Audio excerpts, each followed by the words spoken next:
Hidden among the ranches and rolling hills in the northern part of Denton County, Texas, the remains of more than 400 people lie in an overgrown cemetery.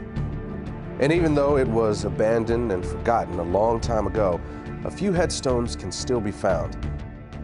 But most of the graves in this place never had a marker to begin with. That's because the people who were buried in them were considered to be property, not much different than a horse or a mule. This is where slaves were buried.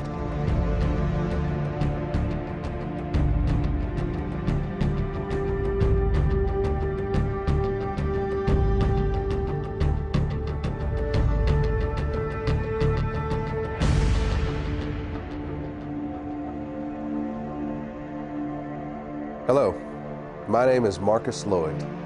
And I'm Michelle Renee. We thank you for joining us. If you are African American, you and I will always be connected to the people whose bodies lie in that cemetery. Our ancestors may have worked alongside of them in the same cotton fields.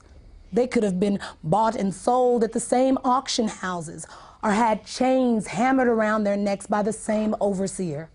Some of them may have even been hunted down by the same slave catcher or whipped by the same master.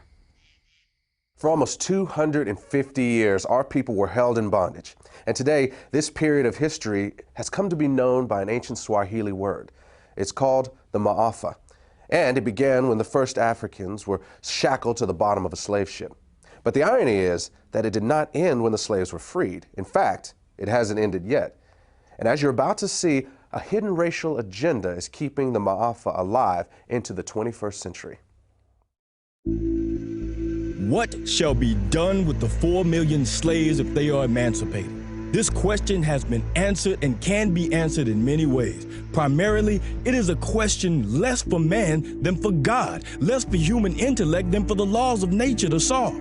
Our answer is, do nothing with them. Mind your business and let them mind theirs. Your doing with them is their greatest misfortune. They have been undone by your doings, and all they now ask and really have need of at your hands is just to let them alone. Frederick Douglass, 1862. It is the stupidity of man to think that he can do evil, even some monstrous evil, and it won't have any backlash on himself. But of course, it seldom works that way, and the moment he figures that out, he starts looking for a way to avoid the repercussions of what he's done. This is what happened with slavery. In the early 1800s, as it began to look like the end of slavery might be on the horizon, white America started to be concerned that a day of reckoning was coming. The primary fear for the average person was of retribution and insurrection, and that was a reasonable fear. After all, it's illogical to think that you can do to a whole group of people what was done to African Americans and think that they will just take it lying down forever. And of course, there were things like the Nat Turner uprisings. But for the wealthy elite, their fears went beyond things like insurrection. They were worried about the financial impact. Remember, it was not just the cotton plantations that profited from slavery. Whether you're talking about the banks or the insurance companies, the railroads, even the newspapers, the fact is that almost every aspect of the American economy was at some level or another invested in the slave business. You also need to recognize that for the wealthy elitists who controlled this system, slaves were an asset as long as they were slaves. But at the moment they are set free, they become a liability. And what the elite knew was that the end of slavery would instantly release 4 million people into the economy who had been kept uneducated and effectively unemployable anywhere but the cotton field. And what they were concerned about was that this was going to bankrupt the American economy. Taxes were going to go through the roof to take care of these people. Crime was going to be rampant. The prisons were going to be flooded. There was going to be this population overrun. And in the North, the biggest fear was migration from the South of these black people. The other fear that these people had was intermarriage between blacks and whites would lead to a loss of racial purity. The question was, what were they going to do about it? And their initial thought was that they would just send all the slaves back to Africa. This plan was called colonization, and it had broad support among the wealthy elite. In fact, the American Colonization Society was even funded by the United States Congress. But in the end, colonization proved to be unworkable, and the idea was eventually scrapped. But about that same time, a new philosophy was emerging in the world. It was called eugenics, and for some, it seemed like the perfect solution to what had become known as the Negro dilemma.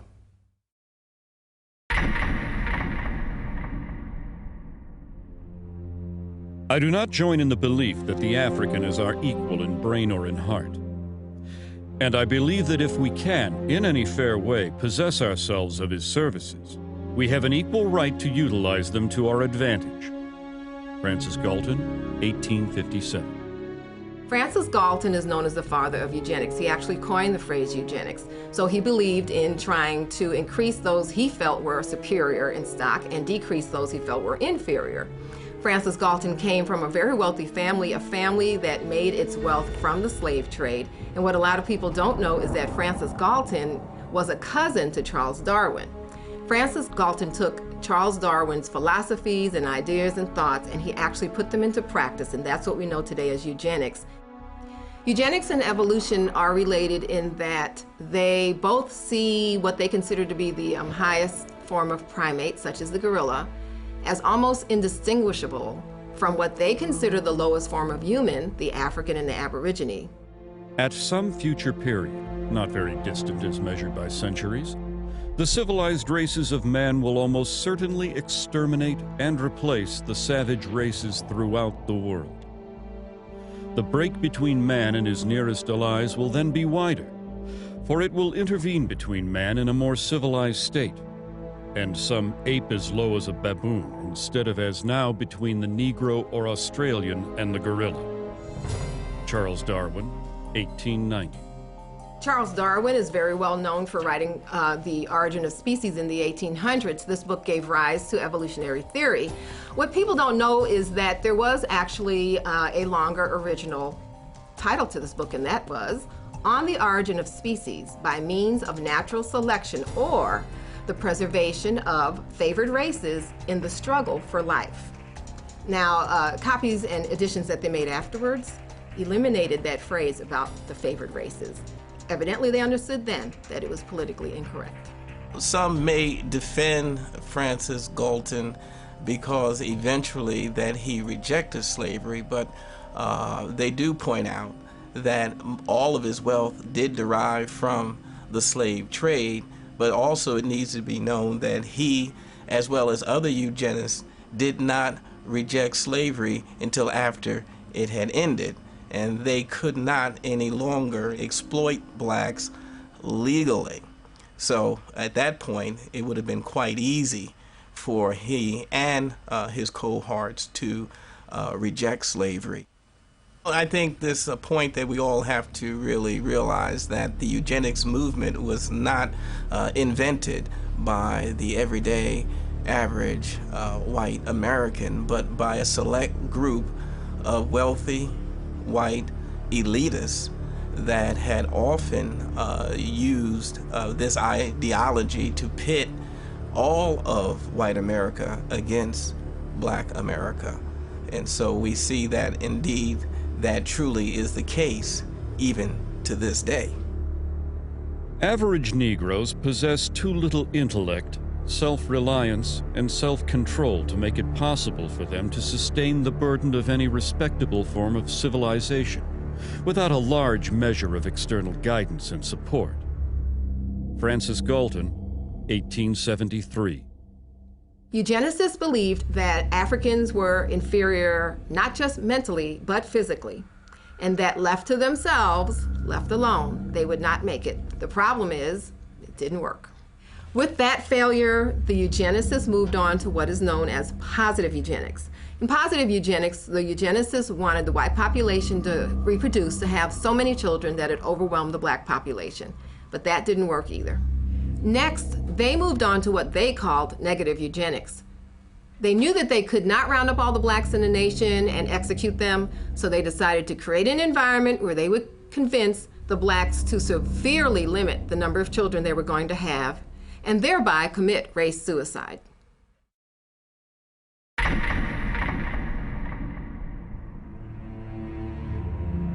The problem of the socially fit must be treated not as one of color, but as a problem of the spread of feeble-mindedness. Dr. Charles Davenport, 1913, director of the Eugenics Record Office, Cold Spring Harbor, New York, and co-founder of the American Eugenics Society. The eugenics realized that they could not promote their agenda simply because they knew it would be viewed as politically incorrect and socially unacceptable. So what they did was use code words that were once successful in slavery, terms such as feeble-minded, unfit, words such as imbecile, immoral, criminal. They tagged those labels upon the targeted community. These words were less inflammatory, so it lets society more or less not be totally alarmed of the original intent, but deep down inside, I believe everyone truly knew what segment of society and what people they were actually talking about. Even a cursory glance at the charts, photographs, and diagrams used to popularize eugenic ideals reveals that the unfit were swarthy, black, and ugly by Anglo-Saxon standards, with flattened noses, wiry hair, and prognathous profiles. Harriet Washington, author, Medical Apartheid. In the early 20th century, the white elitists who made up the eugenics movement were no longer just philosophers and academics. Now they were industrialists and billionaires who had come to embrace a worldview that was essentially identical to the eugenics movement. The same individuals and corporations who had once made millions on the backs of slaves were now willing to spend millions to get rid of them. But that didn't mean that these guys were interested in being public crusaders for the eugenics movement. They were certainly willing to be the brains and the money behind it, but they would hire crusaders to do the dirty work. And the primary one they settled upon was a woman named Margaret Sanger. She was the founder of the American Birth Control League and the publisher of its newsletter, the Birth Control Review. On a practical level, the relationship between Sanger and these elitists was basically a marriage of convenience. In order to advance their common agendas, they needed a front man and she needed money. And the whole thing would be held together by this kind of bizarre obsession with race and class. The result was that the American Birth Control League became the driving force behind the American eugenics movement. Eugenics would no longer just be a philosophy. Sanger and others like her were going to put it into practice. We are paying for and even submitting to the dictates of an ever-increasing, unceasingly spawning class of human beings who never should have been born at all. Margaret Sanger, 1922. The laws of nature require the obliteration of the unfit, and human life is valuable only when it is of use to the community or race. Madison Grant, 1916, co-founder, American Eugenics Society. The black man has never been a competitor, but has always been subservient to the white race. And just so long as he remains subservient, his position is secure. And just so soon as he becomes a competitor, his fate is sealed. Dr. Benjamin Hayes, eugenicist, 1905. The American Birth Control League was wise enough to get their program of population control across by using what had worked in the past, the same code words that had established the institution of slavery and that was also used by the early eugenics movement was once again used by the American Birth Control League. The Margaret Sangers of those days did not come out and say they were trying to eliminate black people. What they did say, they were trying to rid society of the feeble-minded. They were trying to rid the society of the criminal. Well, she was successful simply because of her eugenics friends for the past 50 years had put those labels on minorities and African Americans, and therefore society was more or less desensitized. In effect, the code words hid the agenda of Margaret Sanger and the eugenists. At that time, they did shift over to what they call the quality of life. It was a philosophy unquestionably used to target the poor simply because what the quality of life at its core meaning was that poor people really didn't have a reason to live. Only the white, those with status, had any chance of a meaningful or purposeful life. The solution for the poor now was not to eliminate the circumstances that would cause poverty. Their solution now was to eliminate the poor, eliminate the impoverished, and just wipe them off the face of the earth. The practice of birth control among the majority of colored people would probably be more eugenic than among their white compatriots. The dissemination of the information of birth control should have begun with this class, rather than with the upper social and economic classes of white citizens. Walter Terpening, Birth Control Review, 1932. In virtually every community where Negroes dwell, one finds them in fat times and lean alike, contributing a disproportionate number to the roles of the dependents and delinquents. They make excessive demands on the white man's charity and overtax his patients. Newell Sims, Birth Control Review, 1932. Author Madison Grant was a co-founder of the American Eugenics Society and an officer of the New York Zoological Society. In 1906, he had authorized an exhibit at the Bronx Zoo in which a 22-year-old African named Ota Benga was displayed in a cage in the monkey house. Sharing the cage with Benga was an orangutan. When a local clergyman protested the exhibit, he said that it was clearly intended to be a demonstration of Darwin's theory of evolution. Local proponents of Darwinism apparently agreed and labeled the display educational. 10 years after this event, Ota Benga committed suicide.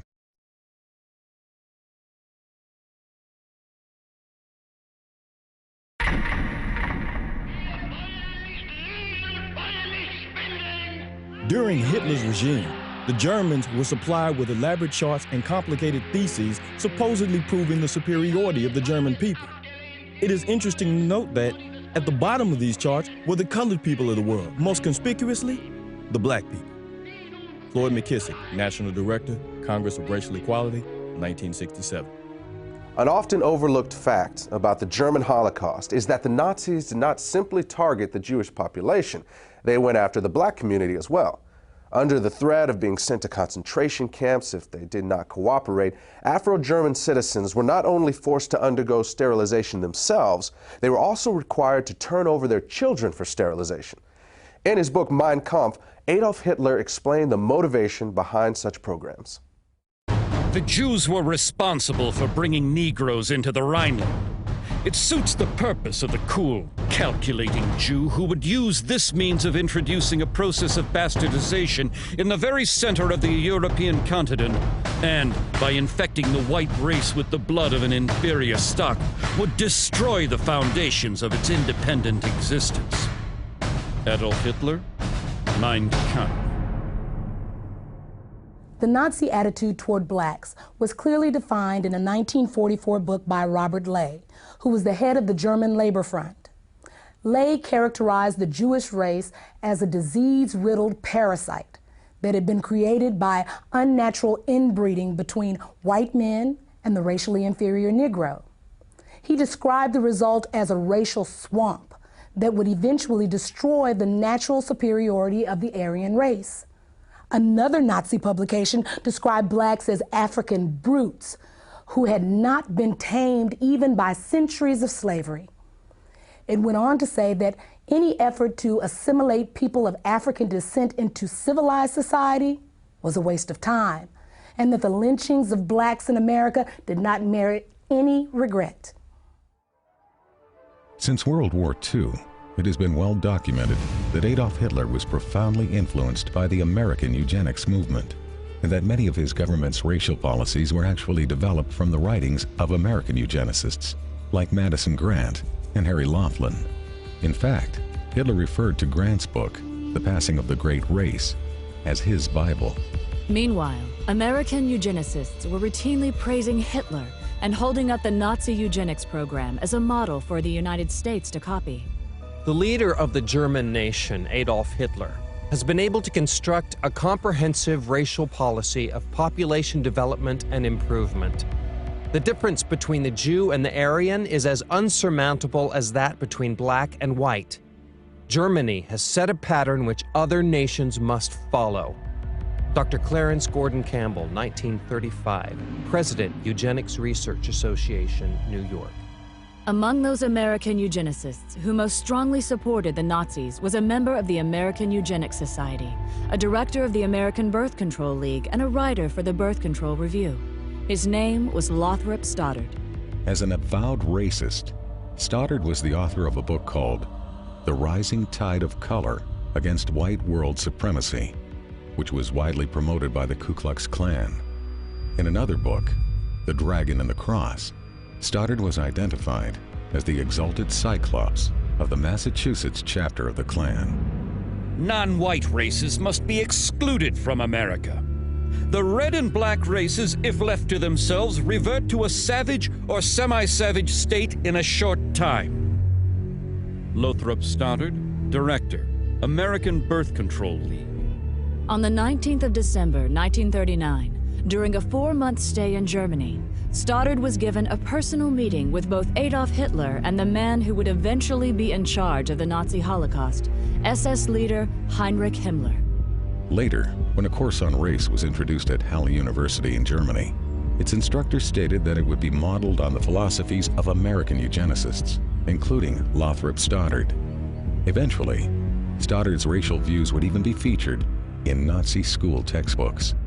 The white race divides into 3 main subspecies: the Nordics, the Alpines, and the Mediterraneans.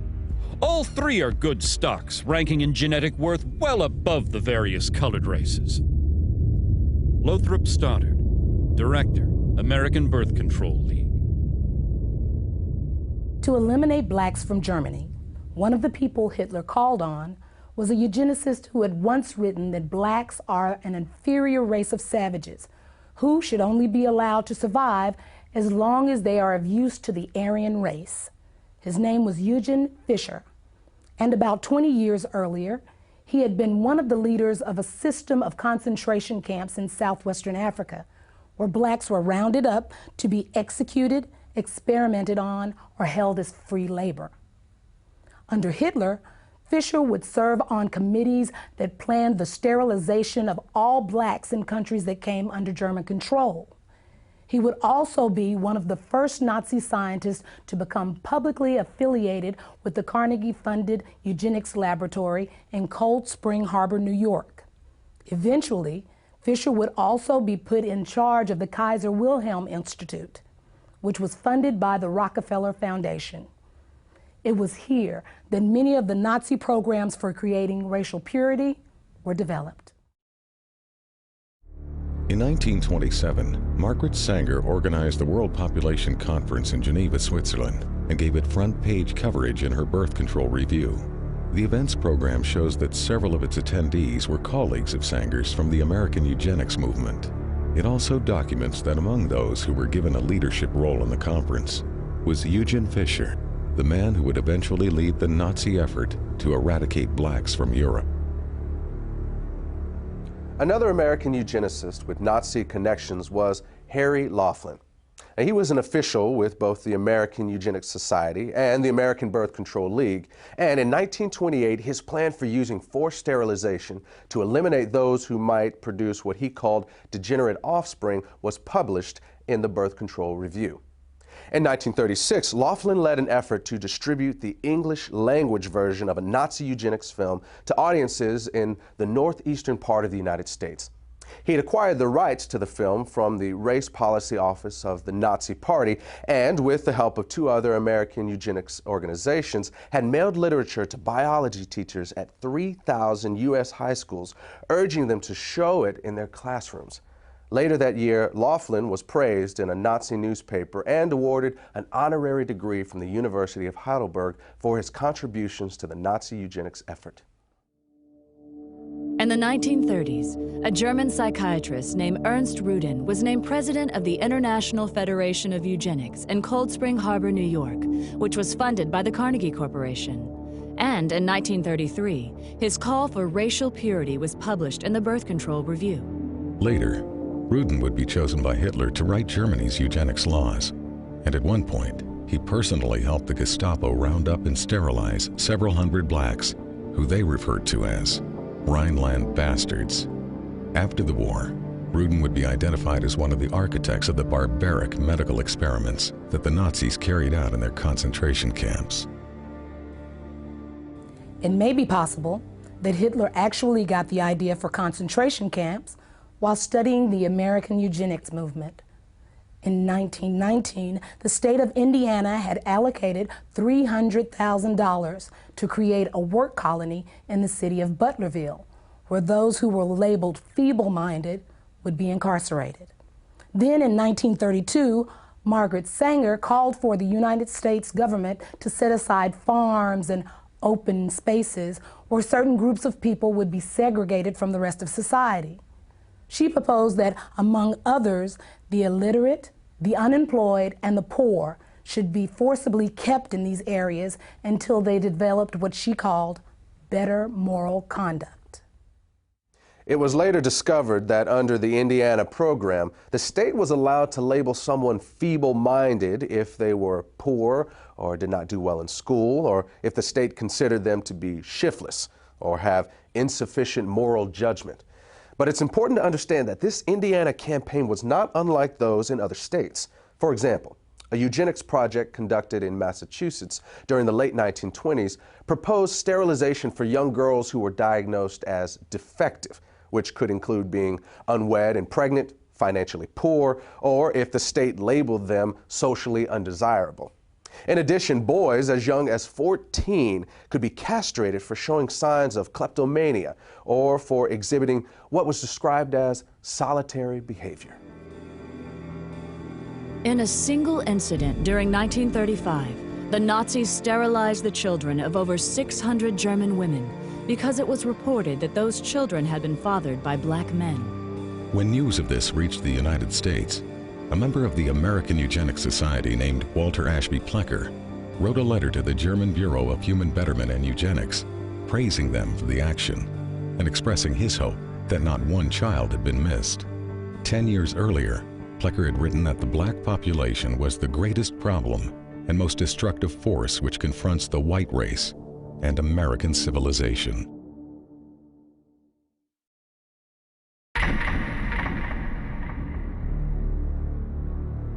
Eugenics goals are most likely attained under a name other than eugenics.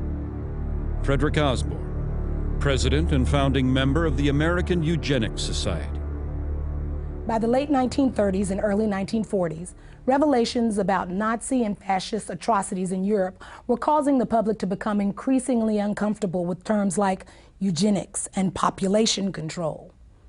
This alarmed the leaders of the American Birth Control League, who were aware that this shifting attitude could impact both their ability to implement their racial agenda and their ability to raise funds. They were also aware that the connections between the American Birth Control League and the Nazis were starting to become known. Marketing research had shown them that in this environment, they needed to move away from words like control in favor of less threatening words like planning. So in 1942, they changed the name of the organization. From then on, the American Birth Control League would officially be known as Planned Parenthood. The important thing to understand here is that this name change did not change the organization's agenda. The same people were still in control, they were still obsessed with race, and they were still dedicated to eugenics. Today, defenders of Margaret Sanger will often try to hide her racism by claiming that she was not really a eugenicist and that Planned Parenthood was never part of the eugenics movement. But the truth is that as late as 1956, the American Eugenics Society listed Sanger as a member of the organization. In addition, many of Sanger's colleagues and the people whose writings she published, as well as many of Planned Parenthood's officers, were also known to be members. In fact, the ties between Sanger and the eugenics movement were so well established that in the 1920s, Sanger pursued a plan to merge the American Birth Control League, or Planned Parenthood as it was later called, with the American Eugenics Society. However, despite Sanger's efforts, the merger plan died after being rejected by the leadership of the American Eugenics Society. As an alternative, Sanger then proposed that the two organizations at least combine their publications into one magazine. But again, that idea was also rejected by the American Eugenics Society. The eugenic and civilization value of birth control is becoming apparent to the enlightened and the intelligent. The campaign for birth control is not merely of eugenic value, but is practically identical in ideal with the final aim of eugenics. Margaret Sanger, 1921. In her autobiography, Margaret Sanger wrote about a speech she gave in 1926 at a Ku Klux Klan rally in Silver Lake, New Jersey. The Planned Parenthood founder bragged about the fact that afterward, she was invited by 12 other Klan chapters to speak at their events. At about the same time the American Birth Control League was changing its name to Planned Parenthood, a lot of books and reports began coming out that attempted to put a happy face on eugenics, and many of them were written by people that were associated with Planned Parenthood. The strategy here was obvious. Since the Nazis had turned eugenics into a four-letter word, the American eugenics movement decided it was time to lay low. So most of their writings during this time period downplayed the role of eugenics and couched their agenda in terms of helping the African American. Perhaps the best example of this is a 1,500-page book by eugenicist Gunnar Myrdal called An American Dilemma, The Negro Problem in Modern Democracy. Interestingly, this book was not the result of some mom-and-pop operation. Myrdal had 75 assistants working on this project whose salaries were being paid for by the Carnegie Corporation, and Carnegie had been a major player in the eugenics movement for many years. Gunnar Myrdal and his wife Alva were both involved in eugenics. They were funded by both the Rockefeller Foundation and the Carnegie Corporation. They were also closely linked to a Swedish eugenics program which forcibly sterilized 66,000 people. When you read Chapter 7 of this book, it becomes undeniable that this is a blueprint for the modern eugenics movement that we still see in the United States today. The bottom line is that Gunnar Myrdal believed that not only could blacks not help themselves, he felt that nobody could help them, and the only solution in his eyes was to get rid of them. Commonly, it is considered a great misfortune for America that Negro slaves were ever imported. The presence of Negroes in America today is usually considered a plight of the nation.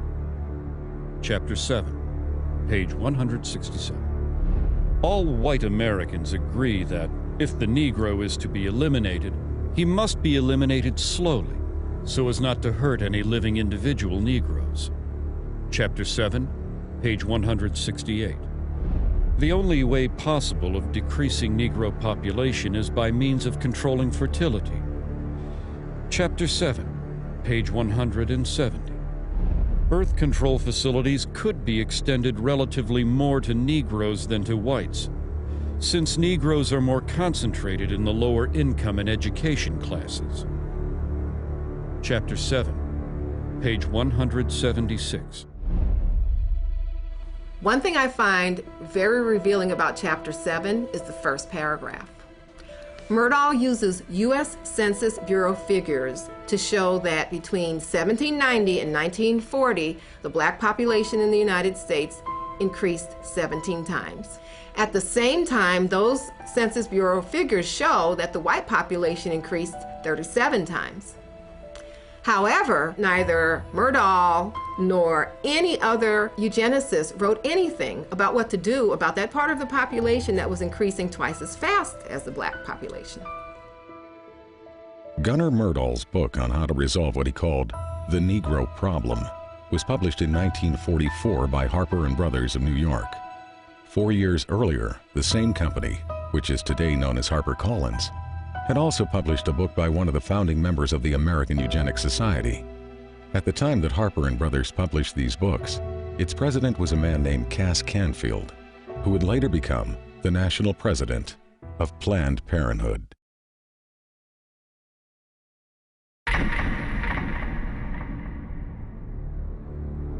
We hope that the restraint of population growth can come about through voluntary means. But if it does not, involuntary methods will be used. Dr. Donald Minkler, 1972. Donald Minkler was the president of the American Association of Planned Parenthood Physicians and a member of the board of directors of Planned Parenthood Federation of America. Like many of those in the eugenics movement, he understood that their plans would not always be voluntarily adopted, and that the use of governmental coercion or even force might one day be necessary. The idea of forced eugenics was not something that suddenly developed in the 1970s. In a 1929 speech, American eugenicist Samuel Holmes had proposed that mandatory birth control should be used as a tool to eliminate what he called the menace to the white race that had been created by increases in black population. His solution was to have a quota system in which the right to have a child would be controlled by the government and determined by race. At the time, Holmes was on the National Council of the American Birth Control League, which would later become known as Planned Parenthood. Then, in 1936, eugenicist Julian Huxley proposed that the genetically inferior classes could be made to have fewer children if they were denied easy access to welfare. Another part of this proposal was that medical care to these same people should be restricted in order to reduce the survival rates of the children they did have. He also called for the forced sterilization of anyone who was unemployed beyond a certain length of time. Huxley was later honored by Planned Parenthood and was a featured speaker at one of their annual conventions. The reality is that the views of people like Samuel Holmes and Julian Huxley were never uncommon within the American eugenics community. In 1969, a professor at the University of California, Dr. Garrett Hardin, called it insanity to rely on voluntarism to control population.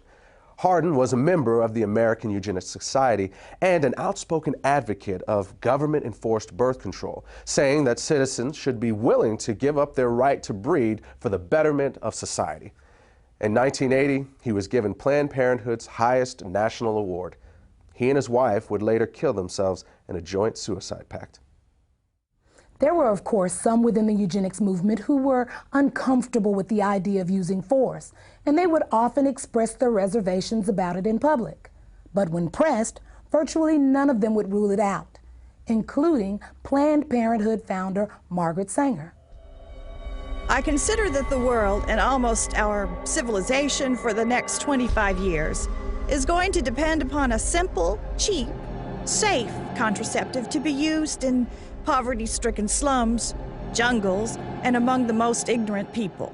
Even this will not be sufficient, because I believe that now, immediately, there should be national sterilization for certain dysgenic types of our population who are being encouraged to breed and would die out were the government not feeding them.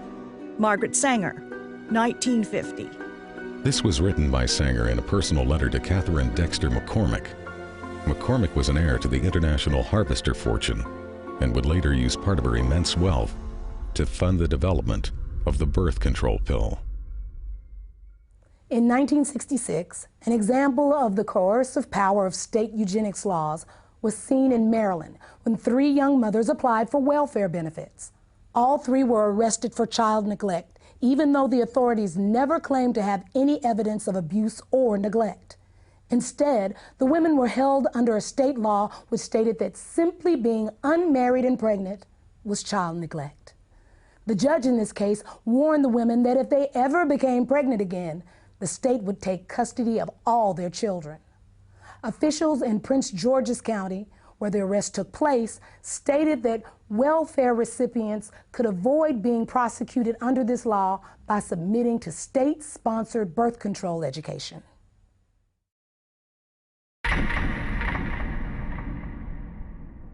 In 1934, Adolf Hitler sent a letter to American eugenicist Leon Whitney, complimenting him for a book he had written on sterilization. Whitney was the former executive secretary of the American Eugenics Society and a colleague of Margaret Sanger's. Sanger also published his writings in the Birth Control Review. In the book that Hitler was praising, Whitney had written that America could eliminate what he called the slum elements of society by sterilizing the lowest 25% of its population. He claimed this was necessary because such people are too stupid to understand or practice even simple methods of contraception. Besides, he said, the country would hardly miss them. One of the people he was talking about was named Elaine Riddick. At the age of 13, I became pregnant. I was raped by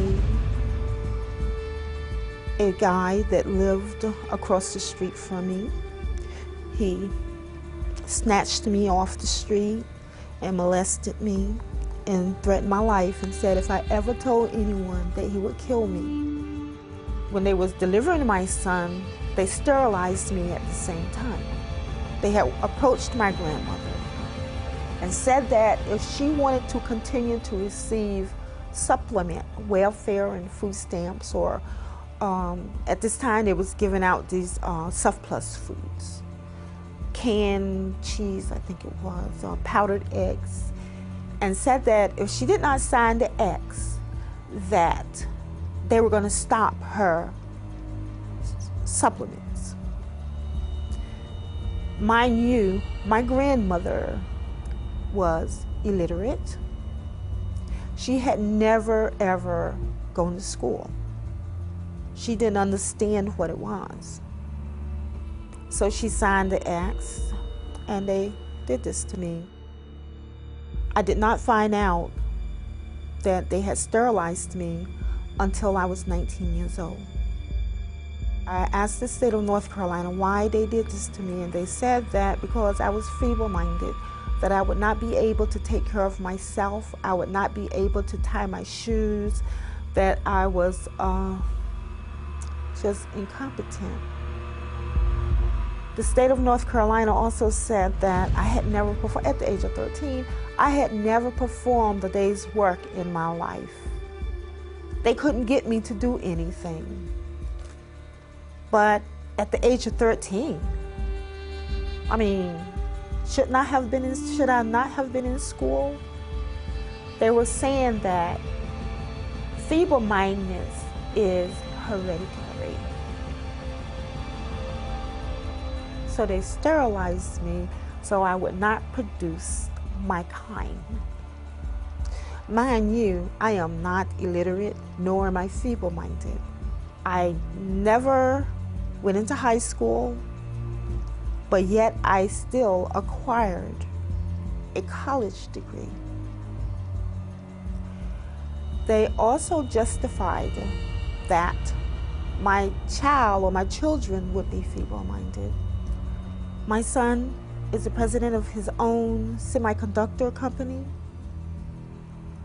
He has his own construction company. And he has his own real estate company. I mean, how can you think that your government allowed or allowing these things to happen to a person, a life? You can't say nothing, you have no rights. To me, they took away all of my rights. They sterilized kids from my understanding and my knowledge as young as 8 years of age. I don't know what an 8-year-old can do that could cause them to do this to them.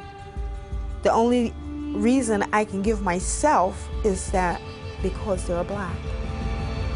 In 1961, social worker Sue Casebolt had been installed as the executive secretary of the North Carolina Eugenics Board. At a board meeting held 3 weeks later, she stated that she was going to keep a file on every child whose name reached her desk so that they could be picked up as soon as they reached childbearing age. Casebolt was still on the board in 1968 when it approved the sterilization of 14-year-old Elaine Riddick. It is better for all the world if instead of waiting to execute degenerate offspring for crime or to let them starve for their imbecility, Society can prevent those who are manifestly unfit from continuing their kind. 3 generations of imbeciles are enough. Oliver Wendell Holmes, U.S. Supreme Court Justice, 1927. Holmes made this statement in his ruling on the constitutionality of Virginia's forced sterilization law. It mirrored the views of President Theodore Roosevelt, who had originally appointed Holmes to the Supreme Court. In a 1913 letter to American Eugenics Society founder Charles Davenport, Roosevelt had stated that the country had no business allowing citizens of the wrong type to reproduce. In 1907, Indiana had become the first of more than 30 states to pass sterilization laws, and some of those laws stayed on the books well into the 1970s. In fact, the state of Oregon did its last sterilization in 1981 and did not abolish its eugenics board until October of 1983. Some states practice sterilization without ever creating an official eugenics board. In those instances, few if any records were kept, and in the states that did keep records, many have never been made available to the public. But in just those states that have released their records, it is known that at least 60,000 Americans were sterilized, and they were disproportionately black. In addition, during a 1973 lawsuit, a federal judge estimated that as many as 150,000 additional low-income women may have been sterilized under federal programs alone. These sterilizations were often performed without the patient's knowledge or consent, and sometimes against their will. It was also common for social workers to tell welfare recipients that they would lose their benefits if they did not agree to be sterilized. In some cases, poor families were even threatened with the loss of welfare unless they brought their children in for sterilization. The result was that some of the people sterilized were as young as 10 years old. In the first 6 months of 1972, one hospital in Aiken County, South Carolina, sterilized over 1/3 of the Medicaid patients who were there to give birth, and all but one of these women were black. One patient said she was told by all 3 of the county's obstetricians that they would not deliver her baby unless she agreed to be sterilized. Her claim was later confirmed by each of the doctors. Another patient said she was told by one of these same physicians that he was tired of having to help support the babies of welfare recipients and that she could either agree to be sterilized or find another doctor. The law of nature says that only the fit shall survive. When a nation disregards this law by protecting the unfit and encouraging their multiplication, this nation invites inevitable destruction. As far as New Jersey is concerned, sterilization is an economic necessity. And as far as the United States is concerned, sterilization is a matter of national preservation. Fred Shepard, Assemblyman. Fred Shepard was a member of the New Jersey State Legislature. He made this statement upon his introduction of a sterilization bill in March of 1942. In some parts of the country, Planned Parenthood was closely associated with these state eugenics boards and was often a referral agency for them. But the system did not always run smoothly. In 1969, when the number of sterilizations approved by the Iowa State Eugenics Board began to drop, the board was attacked in the press by the executive director of Planned Parenthood, Robert Weber. He said that he was alarmed by the decline in numbers and that the Eugenics Board should expand its approval criteria. Board Chairman Dr. S.M. Corson responded that the board's guidelines were already fairly broad. He pointed out that approvals were routinely given for young girls for no reason other than the board's speculation that they might likely one day engage in immoral behavior without the capacity for being wives and mothers. At that point, Weber publicly scolded the board and told them that they should either increase the number of sterilizations or quit. From its beginning, Planned Parenthood always had powerful ties to the American eugenics community. In fact, in many places they were often one and the same. For example, when the first birth control clinic was opened in Arkansas, it was operated by the Arkansas Eugenics Association and overseen by a woman named Hilda Cornish. Later, the Arkansas Eugenics Association would become the Arkansas State Affiliate, of Planned Parenthood, and Cornish would be named its executive director. During the 4 months that American Birth Control League director Lothrop Stoddard was in Nazi Germany, he not only met with Hitler and SS chief Heinrich Himmler, he also attended one of the Nazi eugenics courts. The first case I saw looked like an excellent candidate for sterilization. A man in his mid-30s. He was rather ape-like in appearance. Receding forehead, flat nose with flaring nostrils, thick lips, and heavy prognathous jaw. Not vicious looking, but gross and rather dull. Lothrop Stoddard, Director, American Birth Control League, later known as Planned Parenthood. Given the admiration that Adolf Hitler expressed for the American eugenics movement, it is not unlikely that he modeled the eugenics courts in Nazi Germany after the state eugenics boards in the U.S. In both countries, feeble-mindedness was routinely used as a catch-all justification for sterilization, and the diagnosis of feeble-mindedness was almost always left up to the judgment of the person advocating the sterilization. First, the white man tells me to sit in the back of the bus. Now it looks like he wants me to sleep under the bed. Back in the days of slavery, black folks couldn't grow kids fast enough for white folks to harvest. Now that we got a little taste of power, white folks wants to call a moratorium on having babies. Comedian Dick Gregory, Ebony Magazine, 1971.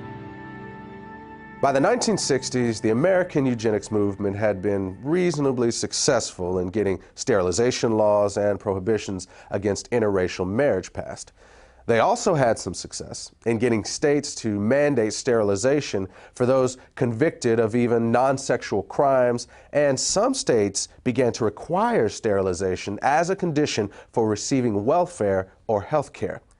Meanwhile, another state proposed jail time for anyone who had a child out of wedlock unless they agreed to be sterilized, and at least one state required sterilization as a condition of being released from custody. But these laws were not producing the results Planned Parenthood and others in the eugenics movement wanted. They also began to fear that federal courts were going to eventually rule that these kinds of measures were unconstitutional. At about the same time, however, something new was being introduced to American society. It was called the birth control pill, and the eugenics movement quickly saw it as the perfect solution for controlling the population of people they had always seen as oversexed, unsophisticated, and lazy. But what they would eventually discover is that while the pill was enthusiastically embraced by whites, it was generally rejected by blacks, despite the fact that Planned Parenthood focused its marketing on the African American community and located the vast majority of its facilities in black neighborhoods. What Planned Parenthood and the rest of the eugenics movement did not count on was that many blacks did not want to reduce their numbers. In fact, they saw high birth rates as the most effective way to increase their power in the American political system. The other reality was that an increasing number of African Americans were becoming suspicious that a hidden agenda was behind the birth control revolution. Even those who once supported the idea of population control were beginning to sense that it actually meant black population control. This feeling was evident in June of 1970 when the Black Caucus walked out of the first National Congress on Optimum Population and Environment being held in Chicago. Felton Alexander of the National Urban League and the chairman of the Black Caucus said the action was taken because of clear and unmistakable evidence that the purpose of the conference was to legitimize the extermination of the black population. By this time, many other civil rights advocates were beginning to see the same thing. Contraceptives will become a form of drug warfare against the helpless in this nation. Jesse Jackson, 1971.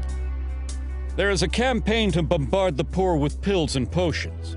If this movement continues, we soon may be accused of fighting poverty by eliminating the poor and overcoming hunger by removing the hungry.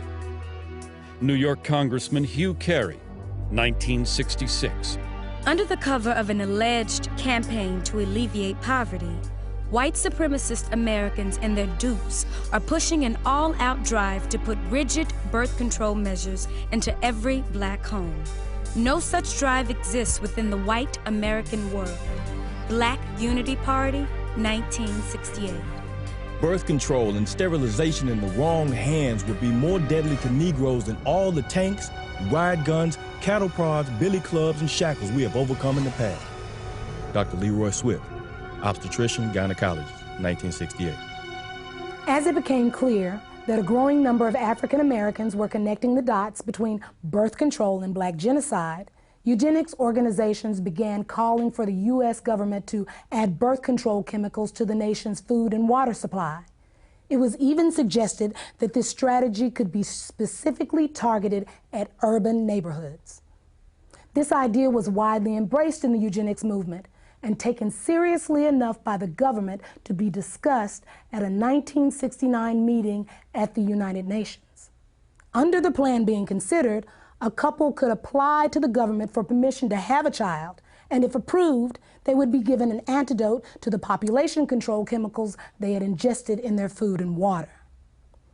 Interestingly, the idea that government should have some sort of licensing agreement to regulate who would and would not be allowed to give birth was not a new one.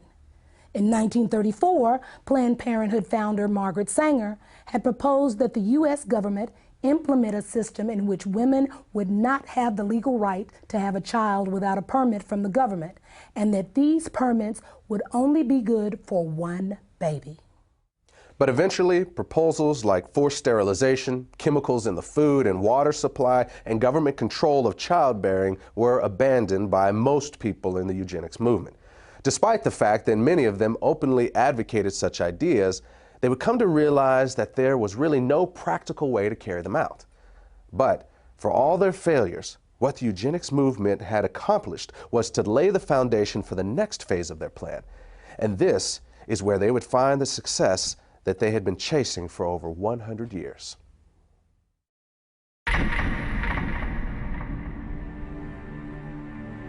What would you say is now the #1 cause of death in the African American community? Heart disease. Oh, HIV/AIDS. Diabetes, cancer, AIDS. I'll say heart disease. AIDS. From what I heard, it's probably AIDS, you know. Probably heart disease. I think heart disease.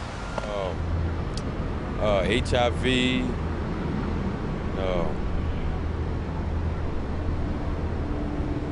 Gang violence. What if I told you the real answer was abortion?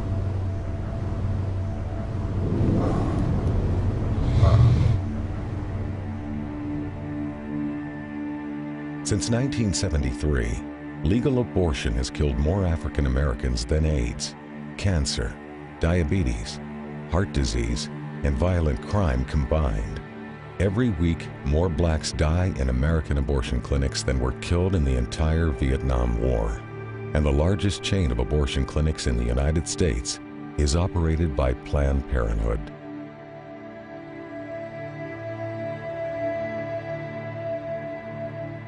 We have now reached a point in this country that African American women, though they make up 12% of the population, they account for 37% of the abortions. An African American baby is almost 5 times more likely to be aborted than a white child. The abortion industry at this point kills as many African American people every 4 days as the Klan killed in 150 years. And you can truly say the most dangerous place for an African American to be is in the womb of their African American mother. All across America, you can stand outside of the abortion clinics and see a steady stream of black women coming in and out. But somewhere along the way, we got the idea that this is a white issue or a conservative issue or a Republican issue, and therefore it's not an issue that we have to be concerned about. This same attitude has allowed Planned Parenthood and other members of the abortion industry to carry out this genocide right under our very noses. Right now in America, about half of our babies are being killed in the womb. And in certain parts of America, more of our babies are being aborted than are being born. When 17,000 aborted babies were found in a dumpster outside of a pathology laboratory in Los Angeles, California, some 12 to 15,000 were observed to be black. Irma Clardy Craven, Chairman, Minneapolis Commission on Human Rights and Secretary of the Urban League. To understand what the agenda was behind the legalization of abortion, all you need to do is look at the statistics from the U.S. government. Studies from the CDC show that prior to the legalization of abortion, approximately 80% of all illegal abortions were done on white women. One study in New York even found that white women had 5 times as many abortions as black women. But at the moment abortion became legal, that began to reverse.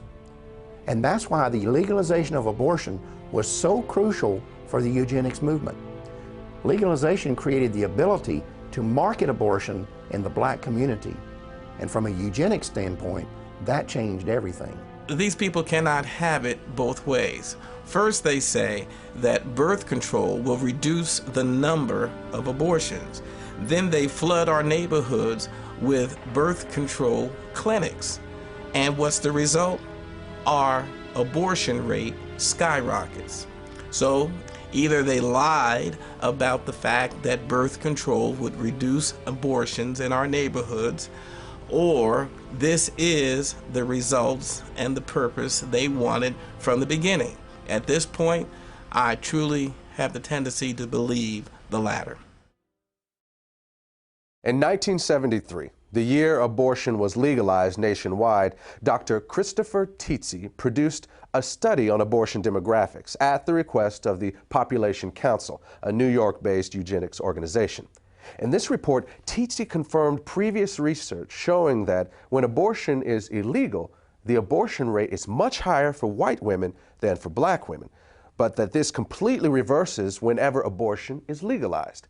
At the time he published these findings, Tietze was a consultant to both Planned Parenthood and the National Abortion Federation. Other researchers within the eugenics and abortion movements were also documenting that easy access to abortion clinics produces higher abortion rates in the surrounding area. And at least one expert discovered that having a nearby clinic is a bigger factor in the black abortion rate than it is in the white abortion rate. At the same time this data is being circulated, Planned Parenthood and the rest of the abortion lobby were in the process of locating the vast majority of their facilities in minority neighborhoods. Then in 1974, a study was released on population control that had been conducted by researchers at 3 major universities. By analyzing data obtained from Planned Parenthood's own records, they determined that the #1 factor in deciding whether a county in the United States provided free or low-cost family planning services was not poverty, but race. The researchers said their findings seemed to support the contention of many civil rights activists that such programs are less intended to assist the poor than they are to control the growth of the black population. Birth control and abortion are turning out to be the great eugenic advances of our time. Frederick Osborne, founding member of the American Eugenics Society, 1973. The best way to hate a nigger is to hate him before he is born. Leander Perez, Louisiana State Judge, 1970. 2 years after the director of Iowa Planned Parenthood had publicly attacked the state's eugenics board for not approving enough sterilizations, a bill was introduced in the Iowa legislature to legalize abortion. Despite having the support of both the state Republican Party and the state Democratic Party, as well as strong backing from the governor, the bill would be defeated almost single-handedly by the only African American in the Iowa legislature. Proponents have argued this bill is for blacks and the poor who want abortions and can't afford one. This is the phoniest and most preposterous argument of all. I represent the inner city where the majority of blacks and poor live, and I challenge anyone here to show me a waiting line of either blacks or poor whites who are wanting an abortion. Iowa State Representative June Franklin, Democrat, 1971. From the beginning, it was obvious that racism was the driving force behind the eugenics movement. While it was true that from time to time these elitists and social engineers would toss a few lower-class whites in among the feeble-minded and worthless who should be bred out of society, it was also true that they never seemed to include blacks among the best and the brightest who should be bred in. And at the same time, the country was being saturated with calls for population control and family planning. The facilities to carry them out were pouring into the black community. After all, no one was suggesting that there were too many white people in the world. And realities like those did not go unnoticed by early civil rights activists. For them, the reason birth control and abortion were being pushed was not a secret. Those whom we could not get rid of in the rice paddies of Vietnam, we now propose to exterminate if necessary, eliminate if possible, in the OB wards and gynecology clinics of our urban hospitals. Jesse Jackson, 1971. Black people are the target of birth control, not because the ruling politicians like them and care about their economic equality, but because they hate them and can no longer use them in plantations and other cheap labor conditions. Muhammad Speaks, the Black Muslim newspaper, 1970. I believe the entire question of abortions is just one more in the continuous series of events to eliminate the black population. Father George Clemens, Jet Magazine, 1973. The abortion law hides behind the guise of helping women, when in reality it will attempt to destroy our people. Brenda Hyson, New York chapter, Black Panther Party, July 1970. The racist tells you to take birth control pills to kill, to murder life that might have existed if you had not. They are planning mass extermination of people they consider dispensable. Van Keys, Oakland chapter, Black Panther Party, 1969. A true revolutionary cares about the people. He cares to the point that he is willing to put his life on the line to help the masses of poor and oppressed people. He would never think of killing his unborn child. Detroit chapter, Black Panther Party, 1970. Who the hell is getting the pill? The Mexican and the Negro. Do you want to wipe us out? Cesar Chavez, 1967. On the day after the assassination of Dr. Martin Luther King, a memorial service was held at Howard University in Washington, D.C. As mourners left the auditorium, they encountered about 600 people attending a rally outside. Several speakers were heard warning the crowd that population control was being used as a weapon of black genocide. Among the speakers who gave this warning was noted civil rights activist Stokely Carmichael. A year later, Pittsburgh police were called when 200 sticks of dynamite were discovered near a local Catholic church. An investigation revealed that the dynamite was not intended for the church, but was instead left behind by civil rights activist William Bowie Hayden. Hayden later admitted that he and his group, the United Movement for Progress, had planned to use the explosives to blow up nearby Planned Parenthood facilities because they were practicing black genocide. Hayden had once stated that any African American who supported allowing Planned Parenthood into black neighborhoods was an Uncle Tom. Into the black community stepped Planned Parenthood. Only when they came into the black community, they've become Planned Black Genocide. William Bowie Hayden, civil rights activist, 1971. Among those associated with Hayden was an African American physician named Dr. Charles Greenlee. Greenlee had been a staunch supporter of Planned Parenthood, but became suspicious of the organization after noticing that black neighborhoods in his city were, as he described it, saturated with Planned Parenthood facilities, while nearby white neighborhoods that were just as poor did not have a single one. In an article published by the Black Muslim newspaper Muhammad Speaks, Greenlee said he had also discovered that deceptive materials were being circulated in the ghettos and delivered to the homes of black women, warning them that welfare recipients who had additional children would lose their public assistance. Greenlee knew that wasn't true and concluded that Planned Parenthood was pushing a hidden agenda. It was then he severed his ties to the organization and started working against it. The idea is to make less niggas so they won't have to build houses for them. If we keep producing, they're either gonna have to kill us or grant us full citizenship. Dr. Charles Greenlee, civil rights activist, 1968. It is strange that they chose to start talking about population control at the same time that black people in America and people of color around the world are demanding their rightful place as human citizens and their rightful share of the material wealth in the world. Jesse Jackson, 1977.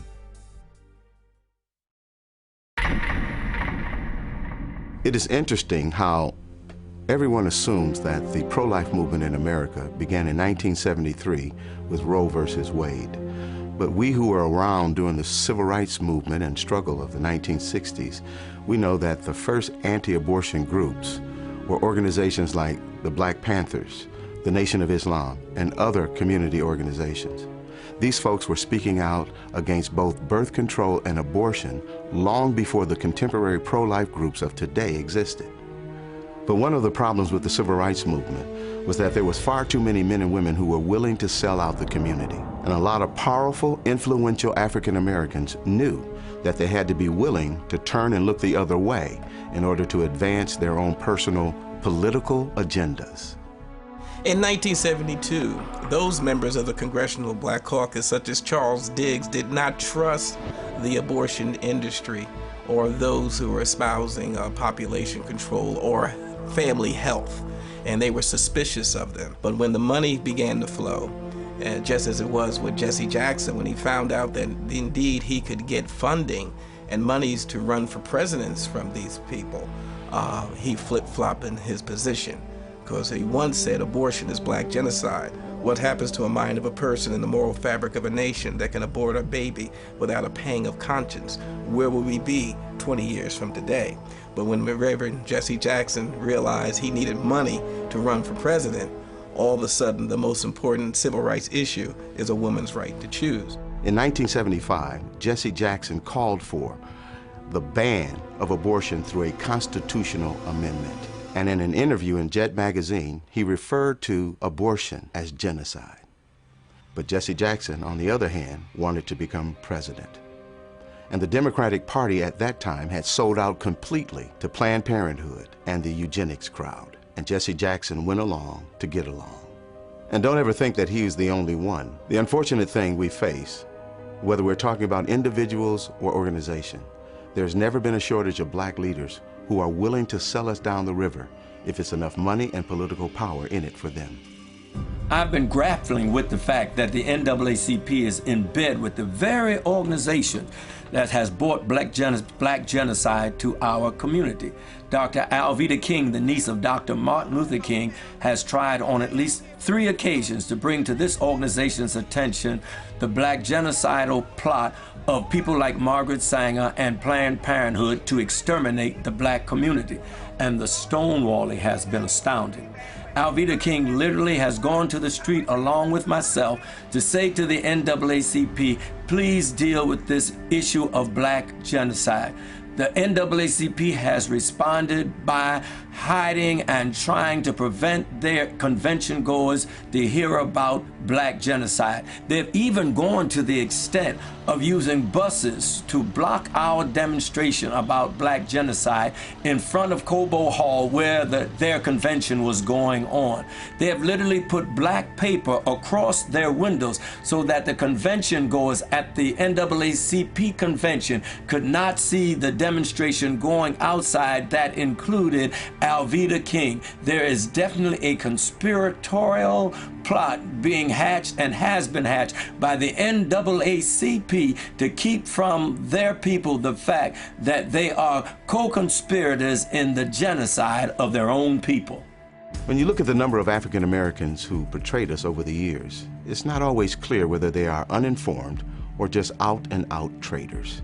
When we see pro-choice politicians defending abortion on television, do they really understand the implications of abortion and that it is certainly used for black genocide? Reverend Benjamin Hooks, one of the former presidents of the NAACP, once personally told me that the NAACP would not bring this subject to the floor because they believed it would tear up the NAACP. Even the media has conspired with the NAACP to keep this issue from the attention of the black community community and the public at large. I have seen the news media literally hide their trucks so that they would not be in a position to have to cover the demonstrations in front of Cobo Hall, only to bring them out after the demonstrators had left. This is an outrage that the black community is having the life of its babies destroyed, and the NAACP and the media are knowingly conspiring to keep this information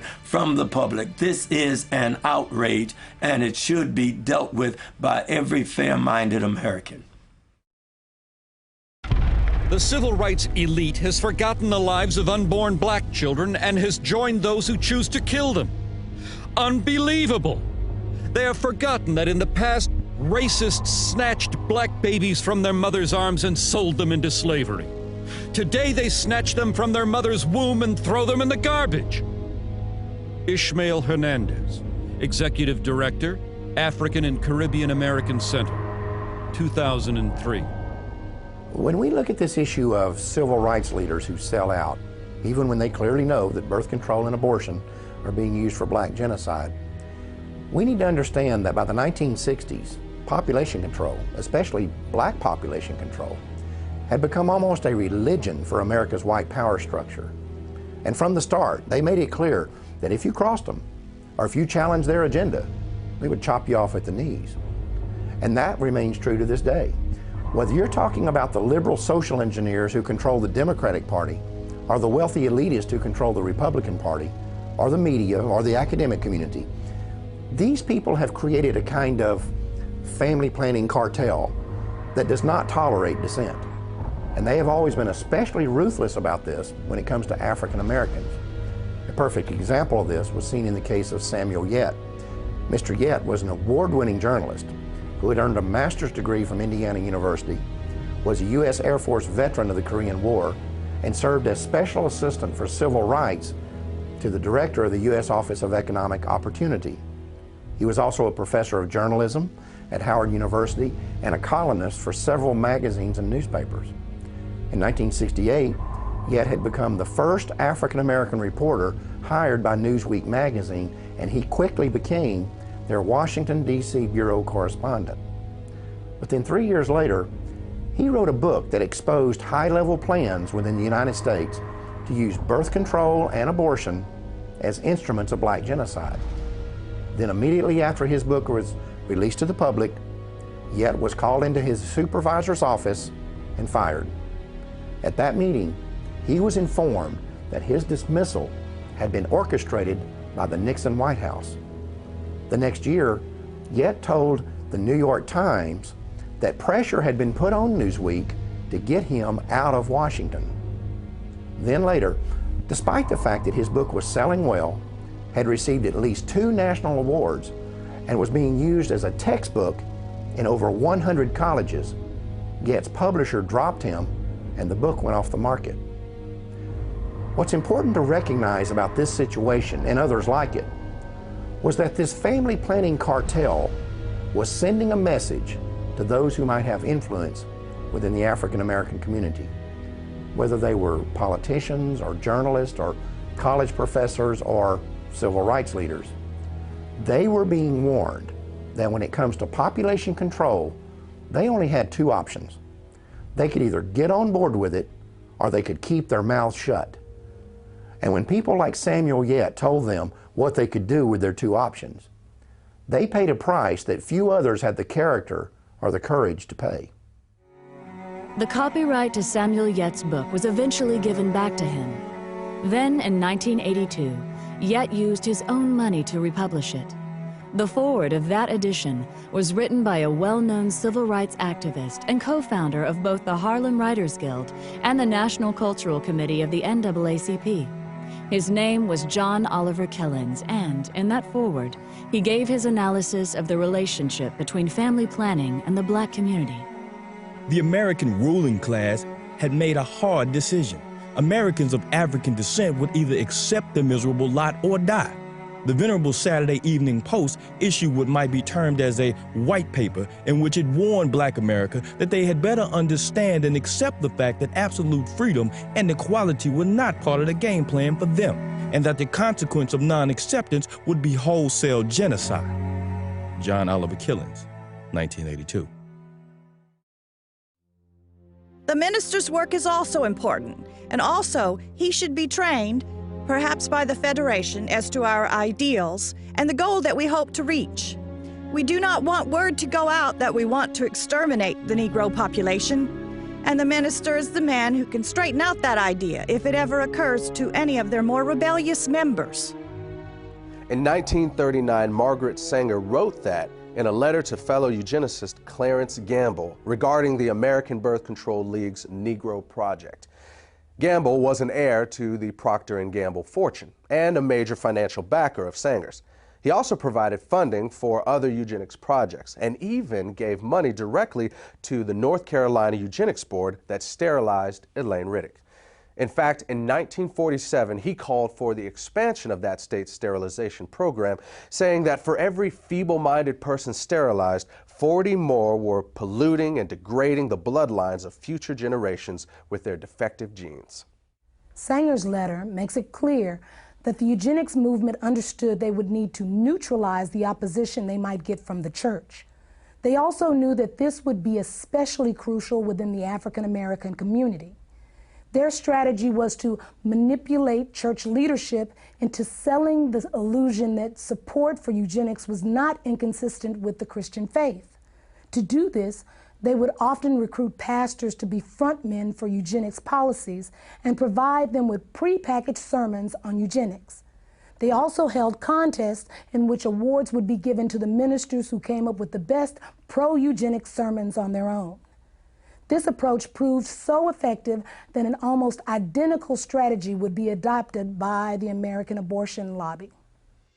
In January of 1973, the Supreme Court legalized abortion on demand throughout the United States, and almost immediately, the Religious Coalition for Abortion Rights was formed. Less than a year earlier, the following conversation had taken place in the Oval Office of the White House.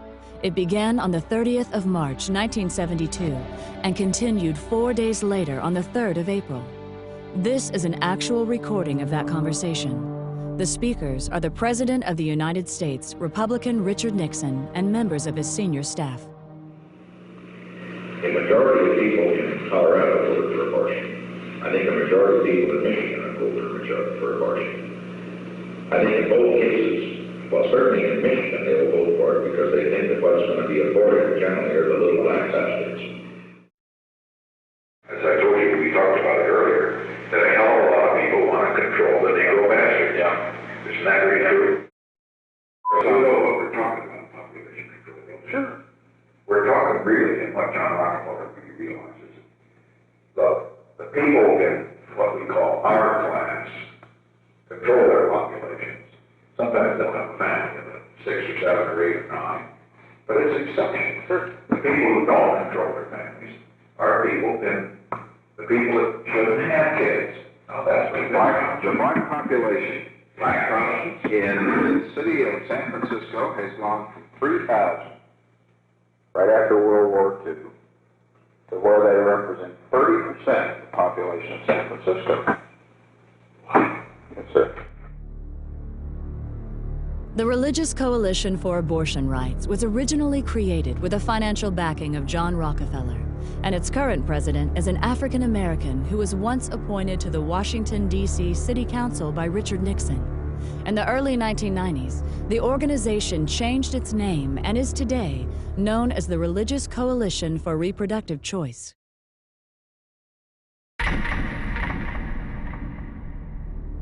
In 1969, a meeting of the United Nations Educational, Scientific, and Cultural Organization, also known as UNESCO, proposed that an American Population Commission be created with a, quote, large budget for propaganda, unquote. 4 months later, Republican President Richard Nixon signed legislation establishing the Commission on Population Growth and the American Future. The bill authorizing this new initiative had been passed with overwhelming support from congressional Democrats and was chaired by John Rockefeller. The executive director of the project was to be Dr. Charles F. Westhoff, who was also a member of both the American Eugenics Society and Planned Parenthood's National Advisory Council. Another member of this new commission was Dr. Joseph Beasley. In the 1960s, Beasley oversaw an aggressive eugenics program that concentrated on black neighborhoods in New Orleans with the stated intention of lowering welfare costs. This project would eventually be described by Planned Parenthood President Alan Guttmacher as the #1 success story in the history of American birth control movement. It also led to Beasley being elected chairman of the board of Planned Parenthood in 1970. Then in 1975, Beasley was sent to federal prison for conspiring to defraud the U.S. government of $778,000 that had been allocated for the project.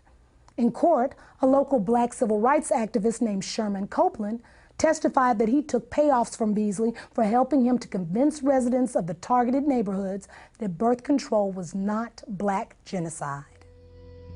In 1969, William H. Draper was appointed to represent the United States on the United Nations Population Commission. Draper had once proposed that government-sponsored population control efforts among the poor be accelerated in order to deal with racial unrest and to cure what he called the ghetto problem. Draper was on the governing body of Planned Parenthood and had personally raised more than $4 million for the organization. That same year, a New York Times article about Planned Parenthood said the organization's board of directors was dominated by people who were both white and wealthy. The article went on to quote one of those board members as saying, "What it all comes down to is that we want the poor to stop breeding while we retain our freedom to have large families. It's strictly a class point of view." There's ample evidence that government programs designed for poor black folks emphasize birth control and abortion availability, both measures obviously designed to limit black population. Comedian Dick Gregory, Ebony Magazine, 1971. It takes little imagination to see that the unborn black baby is the real object of many abortionists. Irma Clardy Craven, Chairman, Minneapolis Commission on Human Rights and Secretary of the Urban League. It was not until the mid-60s that blacks began to realize that what was called urban renewal was in fact what one black city planner labeled Negro removal. Roy Ennis, National Director of the Congress of Racial Equality, Ebony Magazine, 1974. To a large and growing number of 1960s civil rights activists, it became obvious that family planning was just a code word for abortion and birth control, and that it was being pushed by the government as a way to avoid putting money into the black community. This conclusion was reinforced by statements like those of Democratic President Lyndon B. Johnson, who in June of 1965 stated that every $5 the government spent on population control was worth more than $100 invested in economic growth. Then, at the urging of Republican Congressman George Bush, Johnson became the first U.S. president to endorse federal funding for birth control. In 1966, he would also accept Planned Parenthood's highest award for his policies pushing family planning on foreign countries. It was at about this same time that political leaders from both parties began to increase their demands that aid to the poor, whether abroad or within the United States, be tied to birth control. In 1965, former Republican President Dwight Eisenhower complained that the United States was spending money to slow the population growth of responsible families, while at the same time providing financial incentives for ignorant, feeble-minded, and lazy people to have more babies. He said that history would rightly condemn the United States if we didn't link welfare to family planning. At that time, Eisenhower was the co-chairman of a Planned Parenthood fundraising campaign along with former Democratic President Harry S. Truman. John Ehrlichman, who was an assistant to President Richard Nixon, wrote that Nixon once told him that African Americans could not really benefit from federal programs because they are genetically inferior to whites. Later, Nixon would label birth control a national priority and sign legislation to make it available as a service of the U.S. government. Then, in March of 1972, the Commission on Population Growth and the American Future, which Nixon had created 3 years earlier with the help of congressional Democrats, began calling for the nationwide legalization of abortion. The concept that abortion and birth control could be used to save the government money was well established by this point in history. In 1969, Joseph Kershaw, who was a researcher with the U.S. government's Office of Economic Opportunity, stated that the agency had closely studied the poverty issue and found that the single most cost-effective way for the government to address it was through family planning.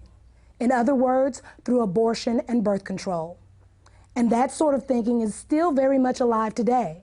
On January 25th, 2009, the Speaker of the United States House of Representatives, Nancy Pelosi, said on an ABC News program that the government's economic stimulus package should include a large increase in spending for population control. She said that this could save the state and federal governments the cost of having to pay for the health care and education of poor children. Not surprisingly, Pelosi has a 100% approval rating from Planned Parenthood. At one time, it was common to hear politicians and elected officials openly talking about the need for population control in the black community, or saying things like $1 spent on family planning is worth $5 spent on economic development. But since we don't hear that sort of thing anymore, it would be easy to conclude that the government is not still involved in black genocide, but that's not the case.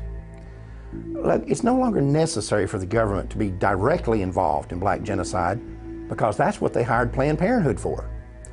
I mean, it can't just be a coincidence that at the same time when government population control programs were backing away from specifically targeting black neighborhoods, at that same time, the state and federal funding for Planned Parenthood was being increased by leaps and bounds. To understand the magnitude of the dollars involved here, remember this. By 1970, Planned Parenthood was already the 19th largest health-related fundraising organization in the country. But by year 2000, it had moved into third place behind only the American Heart Association and the American Cancer Society.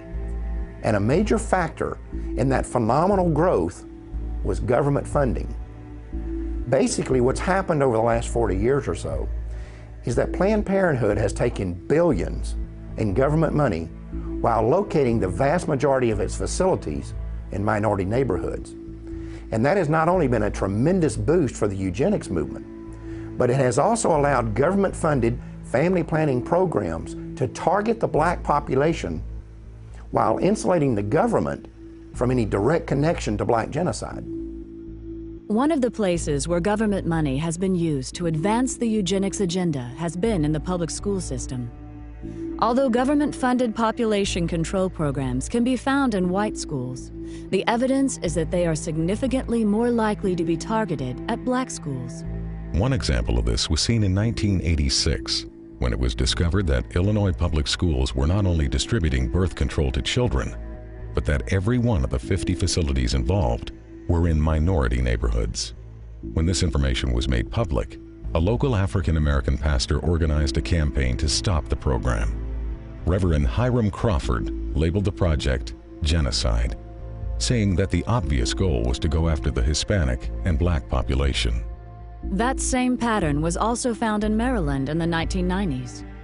Even though the state's teen pregnancy rate was higher among white students than black students, when the contraceptive device Norplant was introduced, it was selectively marketed to children as young as 13 in predominantly black schools in Baltimore.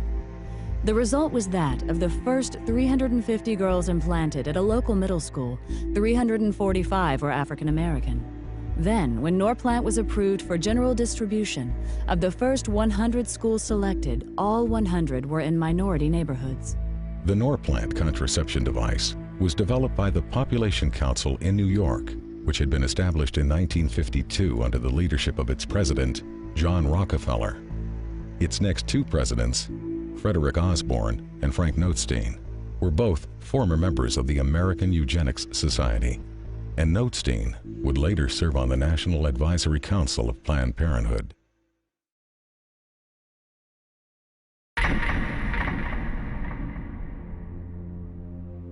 If you're going to curb population, it's extremely important not to have it done by the damn Yankees, but by the UN. Because the thing is, then it's not considered genocide. If the United States goes to the black man or the yellow man and says, slow down your reproductive rate, we're immediately suspected of having ulterior motives to keep the white man dominant in the world. If you can send in a colorful UN force, you've got much better leverage. Alan Guttmacher, president of Planned Parenthood and former vice president of the American Eugenics Society, 1970. 4 years after Guttmacher made that statement, America's National Security Council issued a report that was intended to define the United States government's official policy on controlling world population. It was called the National Security Study Memorandum 200, or NSSM 200, and it was formulated in cooperation with the United States Agency for International Development, the U.S. State Department, the Department of Defense, and the Central Intelligence Agency. One of its goals was to establish a strategy for reducing the populations of third world countries so that the United States could have increased access to their natural resources, particularly minerals and metals. Among the conclusions of NSSM 200 was that no country has reduced its population growth without resorting to abortion. The authors of the report then identified 3 non-governmental agencies that would be funded to carry out the government's population control agenda in the targeted countries. One of those agencies was Planned Parenthood. One of the tactics specified in NSSM 200 was that we might withhold food aid after a disaster if the countries do not accept the American idea of birth control, and this has happened many times all over the world. One example is the Southern American country of Guyana, which was hit by a hurricane back in 1997. Now, they had turned down abortion and birth control for 12 years straight, but after the hurricane hit Guyana in 1997, the World Bank said, we will not give you any aid unless you legalize abortion and birth control, and that's exactly what they did. I've seen this several times in Africa, where droughts have hit, and the United Nations and USAID will not assist unless they accept birth control. I've been all through Africa myself, and I've seen medical clinics that are full of birth control devices, but no safe motherhood delivery kits. There's no anesthesia, there's not even any bandages there. There's crates and crates of birth control pills and condoms. Now, while our commitment to birth control is going up every year, our commitment to authentic economic development is dropping. So we see less clean drinking water funding, less school funding, see less medical clinic funding. Another example is Haiti. Haiti has been hit by hurricanes several times, and the United States and other countries are saturated with birth control. In Haiti now, any woman, 90% of women at least, can now get access to any kind of birth control they want to, government funded, but less than 20% of the Haitians have access to clean drinking water. Now try to imagine there being a natural catastrophe in a country like Canada or Australia or France or England. And we go in there and we say to them, we're not going to offer you any kind of aid unless you accept our philosophy on birth control and population control. That will be outrageous. But that's our standard operating procedure when we go to a black country after a catastrophe of some kind. You cannot believe that we are going to treat people in a foreign country like this and not treat our own population of African Americans the same way. Consider what happened after Hurricane Katrina. One of the first things we did was bring in birth control and contraception. And as we all know, the hurricane disproportionately affected black families in that area. And I seriously doubt if the same kind of disaster hit a middle-class white area, the first response would be condoms and birth control. This idea that population control could be used to control a specific population was not unique to NSSM 200. For example, before the Nazis took power in Germany, abortion had been illegal except to save the life of the mother. But under Hitler, the Hamburg Eugenics Court ruled that it would still be illegal for Aryan women, but legal for women of what they called inferior racial stock. According to the court, encouraging eugenic abortions would promote racial hygiene and protect the health of the German people. This new policy eventually led to certain women being threatened with execution if they refused to abort what the Nazis called racially worthless babies. At about the same time this was going on in Germany, the government of Bermuda was blanketing the island with population control facilities and openly stating that their intent was to limit the numbers of blacks. Then in 1958, blacks in the Caribbean rebelled against a Planned Parenthood-led birth control campaign that was exclusively targeted at non-white residents, while at the same time, prosperous white residents were being encouraged to multiply.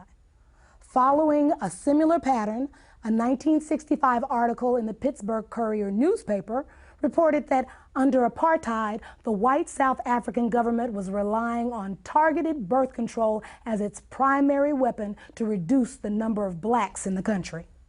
Unfortunately, we now know that the U.S. government was not immune to this sort of thing either. When 3 pro-choice researchers investigated the original motive behind the creation of the abortion pill, RU-486, what they discovered was that the scientific basis for it was actually developed in the United States during the 1960s by the National Institutes of Health at the U.S. Department of Health and Human Services. In their 1991 book, these researchers claimed to have found data showing that this agency was looking for an inexpensive and effective drug to control the populations of foreign countries that the government had classified as underdeveloped. The abortion pill was to be tested in these environments and, if successful, the plan called for it to then be introduced into Black, Hispanic, and Native American communities in the United States.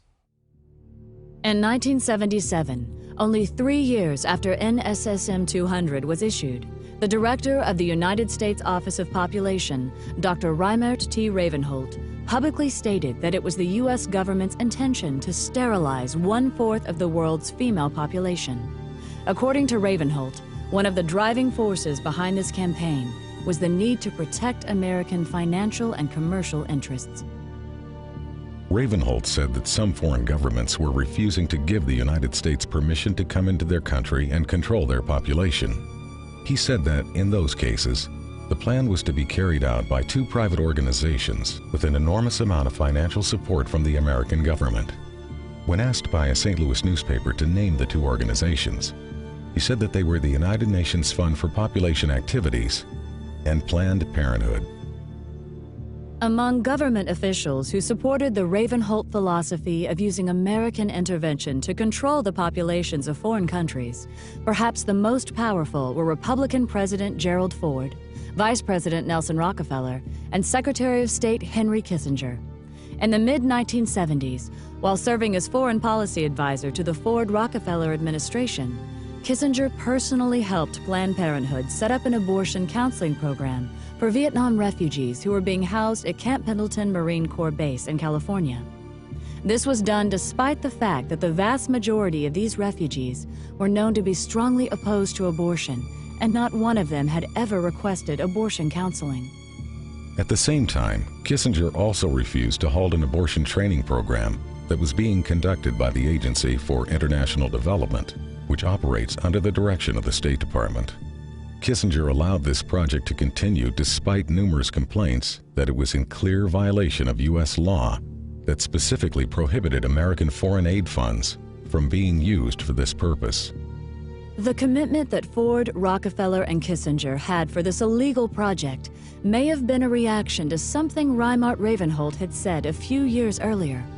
In 1973, he was speaking at a Planned Parenthood national conference where he told attendees that abortion may actually be the most demographically powerful way of controlling population. Ravenholt would eventually be honored by Planned Parenthood for what it called innovation and vision in the population field. Years ago, a series of USA Today articles documented that there are large multinational corporations on the New York Stock Exchange today that actually got their start in the slave trade. But when slavery ended and Africans could no longer be financially exploited, many of those same corporations began pouring millions into the eugenics movement. The people they had found so valuable as property, they had little use for as fellow citizens. And again, some of those corporations and foundations and institutions are still around today, and every year they still pour millions into eugenics organizations like Planned Parenthood. In fact, if you look at Planned Parenthood's donor list, it reads like a who's who of corporate America. You also have individual elitists doing the exact same thing. People like Bill and Melinda Gates, Warren Buffett, Ted Turner, and many others have used their own personal fortunes to make sure that the eugenics movement never runs short of money. Of course, if you confront these people or these corporations about their support for organizations like Planned Parenthood, they'll tell you it has nothing to do with eugenics. And if someone is naive enough to believe that, that's fine. But to me, it's like someone saying, yeah, I'll give a few $1 million a year to the Klan, but I'm not really a racist. After the abortion pill RU-486 was approved for sale in the U.S., the controversy surrounding it kept the abortion lobby from being able to find an American company to produce it. That forced them to look for a foreign manufacturer. And after an 8-year search, a company owned by the Chinese government agreed to manufacture the drug for the U.S. market. The company's management made the decision after the Rockefeller Foundation agreed to provide financial backing for the project. There's also another connection between Rockefeller and RU-486. At the end of World War II, the German chemical manufacturer IG Farben was identified as the company that supplied the gas used in the Nazi concentration camps. The gas was called Zyklon B, and evidence later showed that Farben's executives knew how it was being used. In fact, evidence was uncovered to indicate that Farben engineers had actually designed the gas chambers. This led to some of them being tried at Nuremberg for crimes against humanity, including genocide and slavery. Interestingly, IG Farben was a financial partner with John D. Rockefeller and Standard Oil of New Jersey in a company called Standard IG Farben. In addition, within 3 months after Hitler came to power, the publicity director of Rockefeller Foundation and personal advisor to John D. Rockefeller, a man named Ivy Ledbetter Lee, was assigned the responsibility of directing public relations for IG Farben. After the war, IG Farben would change its name to become known as Hercht AG. Today, Hercht is a gigantic multinational corporation with subsidiaries all over the world, including the United States. Ironically, one of Hercht's subsidiaries, Rusal-Yuklov, is the French company that developed RU-486. In other words, the same company that produced the gas used in the Nazi death camps also produced the abortion pill that is now being used in American abortion clinics. And in both cases, there was a known connection to the Rockefeller Foundation. On the week he was inaugurated, Bill Clinton received this letter from attorney Ron Weddington. Weddington is the ex-husband of Sarah Weddington, the lawyer who successfully argued for the legalization of abortion in the Roe v. Wade case. 26 million food stamp recipients is more than the economy can stand. You can start immediately to eliminate the barely educated, unhealthy, and poor segment of our country. No, I'm not advocating some sort of mass extinction of these unfortunate people. Crime, drugs, and disease are already doing that. I am not proposing that you send federal agents armed with Depo-Provera dart guns to the ghetto. You should use persuasion rather than coercion. Our survival depends upon our developing a population where everyone contributes. We don't need more cannon fodder. We don't need more parishioners. We don't need more cheap labor.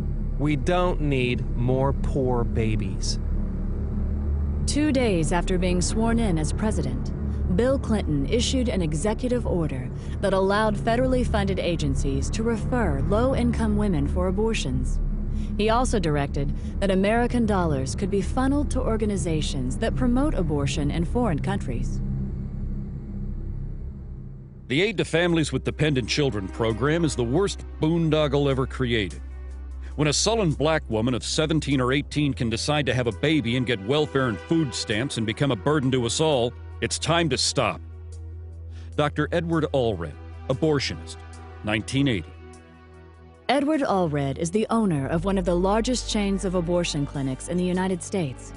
Not long before Allred made this statement, The Los Angeles Times had reported that his California facilities were handling referrals made by Planned Parenthood. Even as late as the 1960s, the wealthy elite who made up the eugenics movement never tried to hide the fact that their agenda was driven by financial considerations as much as it was driven by the desire to create racial purity. A good example of this was seen in 1967 when eugenicist and Nobel Prize winner Dr. William Shockley caused a national uproar when he stated that it was a waste of taxpayer money to create better schools and welfare programs for what he called ghetto Negroes. He claimed to have research showing that people of African descent are genetically inferior to whites in intelligence and simply not smart enough to take advantage of programs designed to help them. To save taxpayer money, he proposed that the U.S. government implement forced birth control to lower the reproduction of the inferior classes and then issue certificates to become pregnant that would be sold on the New York Stock Exchange. Shockley was a National Committee member of Planned Parenthood and a featured speaker at least one Planned Parenthood conference. When Florida abortion clinic owner Joyce Tarnow appeared on a local talk show, she gave the following reply when asked what America should do to help impoverished nations that are facing starvation or other natural disasters. Time is running out for us. In 1968, Dr. Paul Ehrlich wrote The Population Bomb. And in that book, he stated a thesis that what we should be doing is helping those nations that have a reasonable chance of being able to produce their own food supplies. Those that cannot do that for whatever reason, those people have to just sink or swim on their own. And what we do is try to help those societies become self-sustaining that have a chance to learn how to fish in order to feed themselves. Wait a minute. Are you I just want to make sure this is clear. Are you advocating, or was he advocating, basically writing off people that have no hope of ever because of the climate or for whatever problems of feeding themselves? Sort of like survival of the fittest? Or... Right.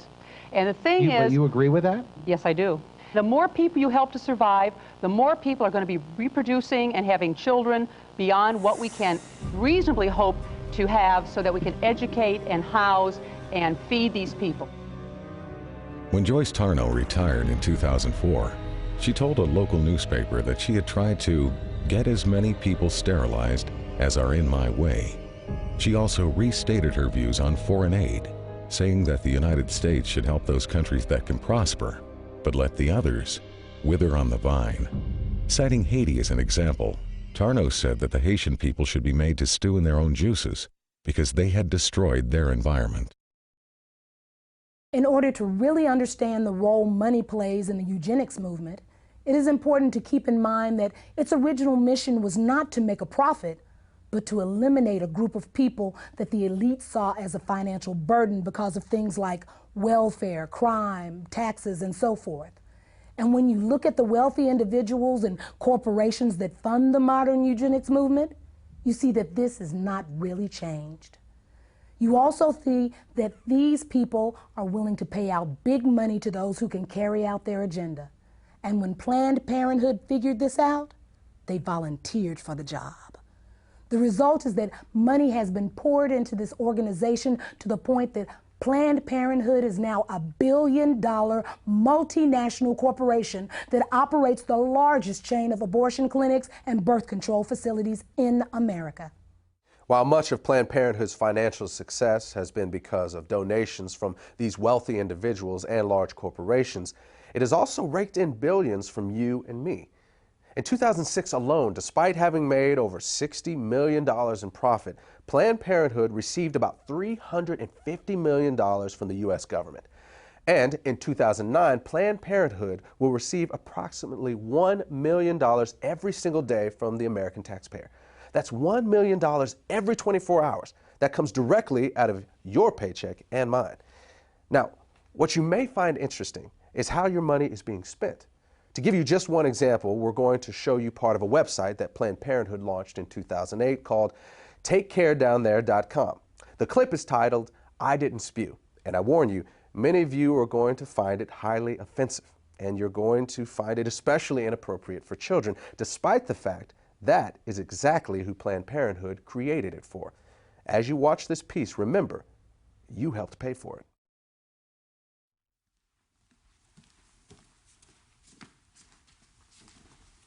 Whoa, Guy, Where's the prophylactic? What do you mean? Look, oral sex is still sex, okay?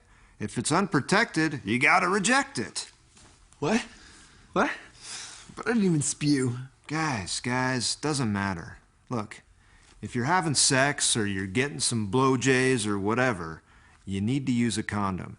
Because you could catch a sexually transmitted infection, even if you don't spew.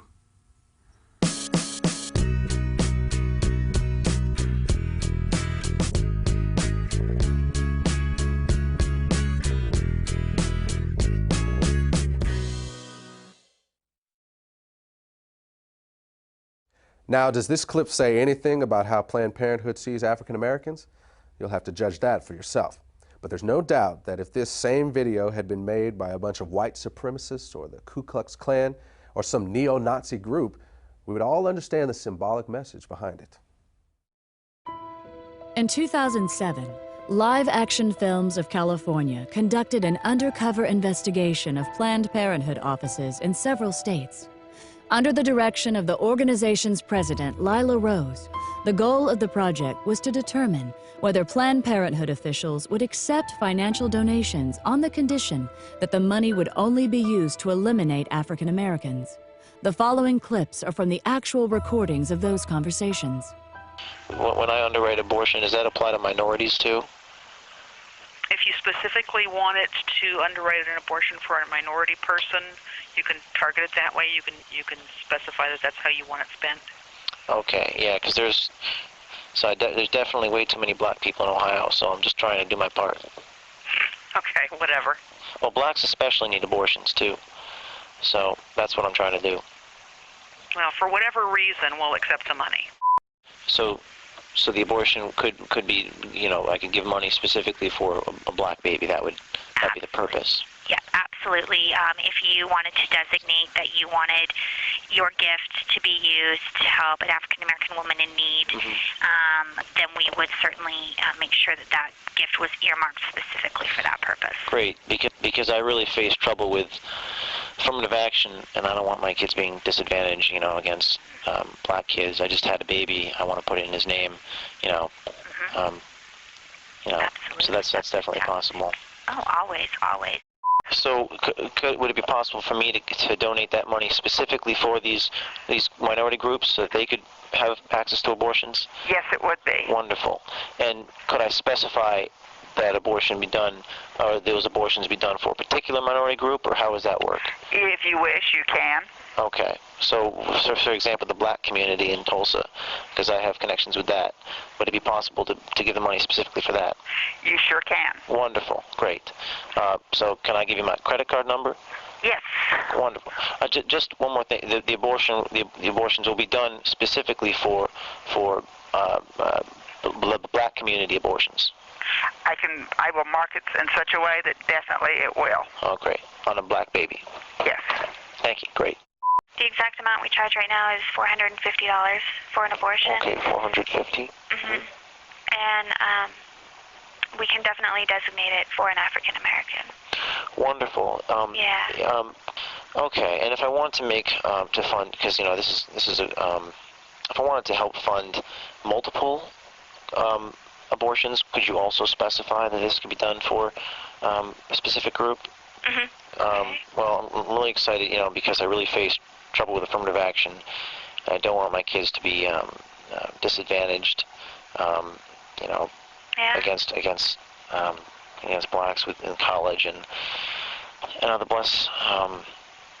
less blacks out there, the better. So. Yeah, it's a strange time for sure. Yeah. So, okay. Well, thank you very much, Jeremy. And if you have any questions, please feel free to give me a call. My extension is 304. When this material was released to the public, Planned Parenthood's defense was to claim that the employees who made these statements were not reflecting the organization's corporate position. But in 1986, Planned Parenthood's national president, Faye Wattleton, made the following statement during an interview on CNN. As a matter of fact, Mr. Dornan, if I may finish, we have received contributions from people who want to support us because they want all welfare mothers and all black women to stop having children. What Ms. Waddleton was conceding in this CNN interview and what live-action films found in their undercover investigation was acknowledged years before by a previous Planned Parenthood president. During a speech in Philadelphia in January 1966, Planned Parenthood President Alan Guttmacher stated that some of his colleagues appeared to have racial motives for their involvement with the organization. Not surprisingly, one of Guttmacher's acquaintances later warned him that in the future, he should not be making comments like that in public. The person who gave that warning obviously understood that Planned Parenthood's racial agendas and attitudes are best kept out of the public. And that has been a philosophy that Planned Parenthood has embraced for many years. This idea that man could reinvent the world through eugenics was an elitist philosophy espoused by those who considered themselves to be not only financially superior, but intellectually superior to everyone else. And Planned Parenthood became the golden child of these people because Planned Parenthood is the one who figured out how to make eugenics work. They figured out that the key to racial genocide is not in killing people, but in convincing the target group to commit mass suicide. This is what birth control, and especially abortion, are all about. And the reason Planned Parenthood has been so successful is because, unlike other eugenics organizations, they have always been able to keep their agenda hidden from the public. In fact, sometimes they are even able to hide it from their own people. I will assure you that there are Planned Parenthood employees and volunteers all over this country who have no idea what they're actually involved in. Then there are other people who will look you right in the face and tell you that racism was not the driving force behind the American eugenics movement. And I think you'd have to be a complete idiot to believe that. The truth is that if blacks had never been stolen out of Africa and brought here in chains, there would never have been a eugenics movement in the first place. There would never have been forced sterilizations. There would never have been a birth control revolution. There would never have been a call for the legalization of abortion. And you would have never heard the terms population control and family planning. The fact is that had slavery never existed, Planned Parenthood would not exist today. We need to remember that over 60 years ago, a man who could today be called the father of modern-day eugenics proposed that population control clinics be concentrated in minority neighborhoods. And now today, the vast majority of Planned Parenthood clinics are located in our neighborhoods. Are we really so naive to believe that this is all a coincidence? We all know that drugs, alcohol, and tobacco are devastating, especially in the black community. We know that the big corporations target us with the ads and the marketing campaigns. And yet, we don't notice that Planned Parenthood is doing the very same thing? We need to pay attention to the fact that in the 1960s, when we as African Americans began to demand our civil rights, for the first time in American history, there began a widespread cry in our government for legalized abortion. Was that coincidence too? Or could it be that when we said we would no longer sit on the back of the bus, a place was being reserved for us down at the abortion clinic? For most people, it may be hard to conceive that the ethnic cleansing going on today through legal abortion began with the fear of freed slaves.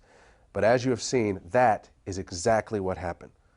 When colonization failed, Charles Darwin and Francis Galton were there to tell the world that people of African descent were just one small step above the ape. And white elitists embraced that philosophy, not because they had studied it and found it to be true, but because it gave them the permission they needed to wipe us out.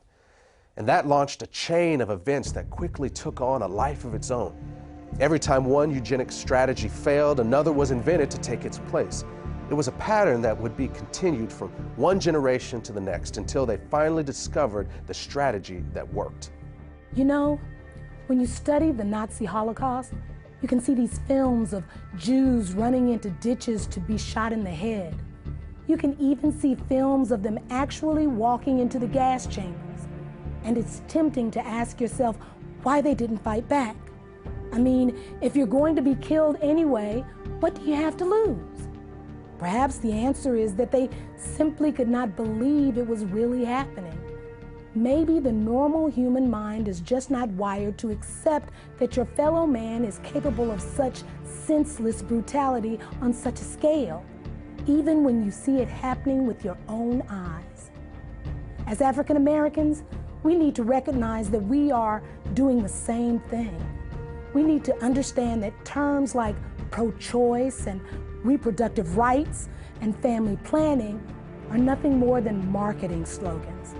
They're just code words that organizations like Planned Parenthood use to hide the fact that we're voluntarily submitting to the will of those who have been trying to exterminate us since the day slavery ended.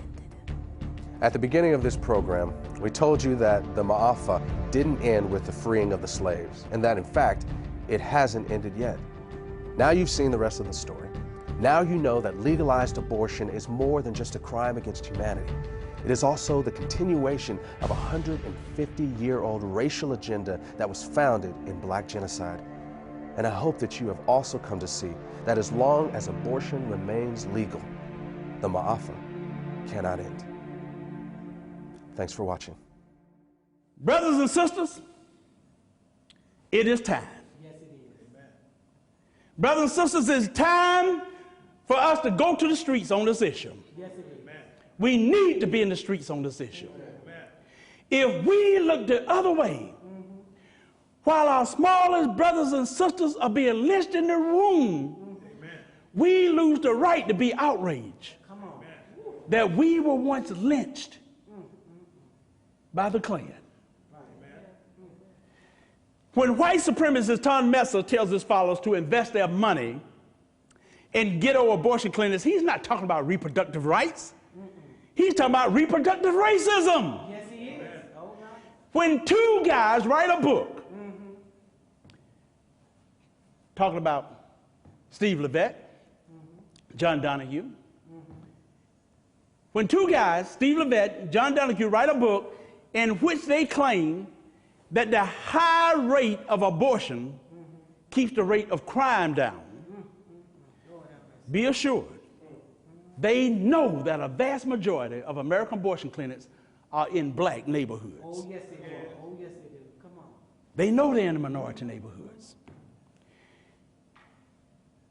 What we need to understand is when we let Planned Parenthood into our schools, when Planned Parenthood put their death camps, when we let them put their death camps in black communities, in our communities, and when we sit back and let an elected government official take money out of our paycheck to pay Planned Parenthood, we have been played like fools. Oh, yes, we have. Jesus. The fact is, if we tolerate something as evil as abortion, we cannot be surprised if it turns around and is used against us. We can't be surprised if it's turned around and used against us. We can't be angry if it's turned around and used against us. Notice for sure, as long as abortion is legal, in America, we will never be able to stop it being used to commit black genocide. That's right. Amen. We'll never be able to use it as a weapon for what I call the MAAFA. The fact is, if we tolerate something as evil as abortion, we cannot be surprised and angry when it's turned against us.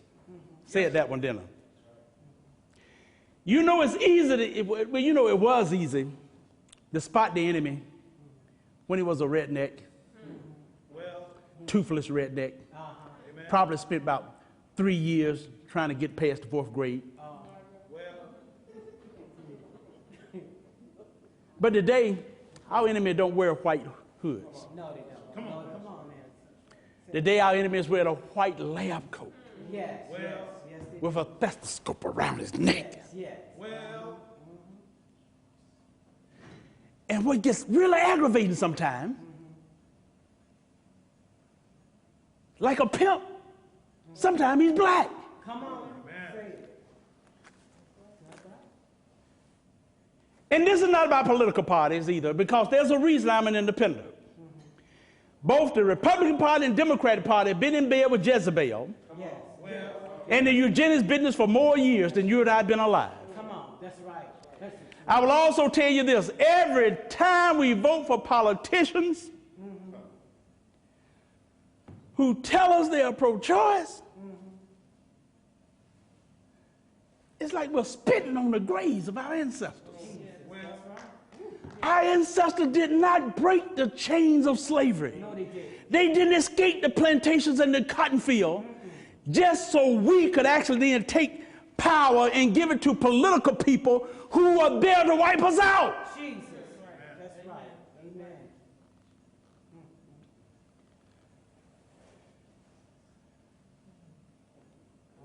We need to remember why there were civil rights groups that fought against abortion in the 60s.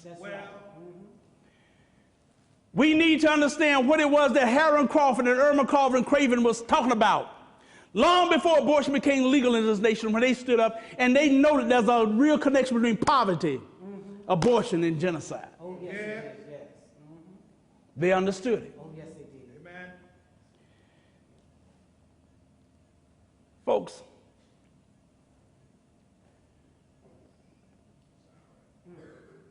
you know, it's time we looked at what's been done to our children. Come on now, Pastor. I had the privilege of meeting Mamie Till in Chicago years ago. Yes. She complimented us on what we were doing. Yes. And my heart was really moved sitting next to her and having this lady look me in the eye and tell me that. Because you remember Emmett Till, and we have to remember what happened. When he was beaten and bludgeoned so bad that most of the time people say, whoa, there's got to be a closed casket. His mother decided, no. She demanded an open casket because she wanted the world to see what they had done to her baby. That's right. Amen. That's right. And it's time we now look and not look away and look what has been done to our children in the womb. Yes. It's womb lynching. Yes, it is. Yes, it is. Come on now. Now, the point is not that killing a black child is worse than killing a white child. It's not. Regardless of the victim's skin color, eye color, or hair color, Come on now. legalized abortion is a crime against all humanity. Amen. That's Every right. one of us. But it's also, it's like a loaded gun aimed right between our eyes. Jesus. And every time we walk into a voting booth, Oh, yeah. Come on. and we help elected politician who says he pro-choice, by pulling that lever, every time we pull that lever for a pro-choice, we pull the trigger on that loaded gun. Jesus. Come on now. You say so. And a child dies. Oh, Lord. Amen. Yes. It's all right. Come on now. That's true regardless of what party they're in. That's right. Amen. It's true regardless of what office they're running for. That's right. Amen. You and I know there's a lot of pro-choice politicians. They will concede. They'll say, oh, well, yes, we know that abortion is the taking of a human life. They'll admit that. And then they turn around right around and say, but it should be legal. Yes. Well, And I have to wonder, why? No, in fact, I don't have to remember why. I just wonder how many Come on. How many? of these politicians who know that abortion is mass murder tolerate it because they think the right people are being murdered. Jesus. Now, I don't know the answer to that question. But I do know this. I know that if the Klan, with or without their hoods, Come on. were to open up a whole chain of abortion clinics, and they were to concentrate them in the black communities, we would be smart enough to know what's going down. Yes. Amen. Amen. Amen. But I'm telling y'all something, brothers and sisters. We should be smart enough to know what's going down now when Planned Parenthood and these other abortion businesses do the same thing. Do this exact same thing. That's right. The time has come for us to wake up. Yes. The time has come for us to realize that we, our people, are no longer being illegally lynched one or two at a time at the end of a dirt road. It's time for us to realize that our people are being womb lynched. Yes. Yes. Yes. It is time to realize they are being legally ripped to shreds by millions in air-conditioned rooms with sweet, soft elevator music playing in the background. It is time for us to realize that we are in a war.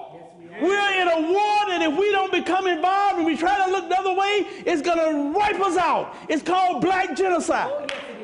It's time that we realize we have found the weapon of mass destruction, and the weapon of mass destruction is the suction machine in Planned Parenthood. That's right. Amen. That's right. Amen. Knowing what we know now, we can no longer look the other way. To end this MAAFA in the 21st century, we as a people will have to do something.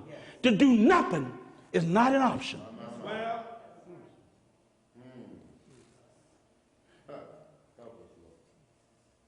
The only question left to answer is,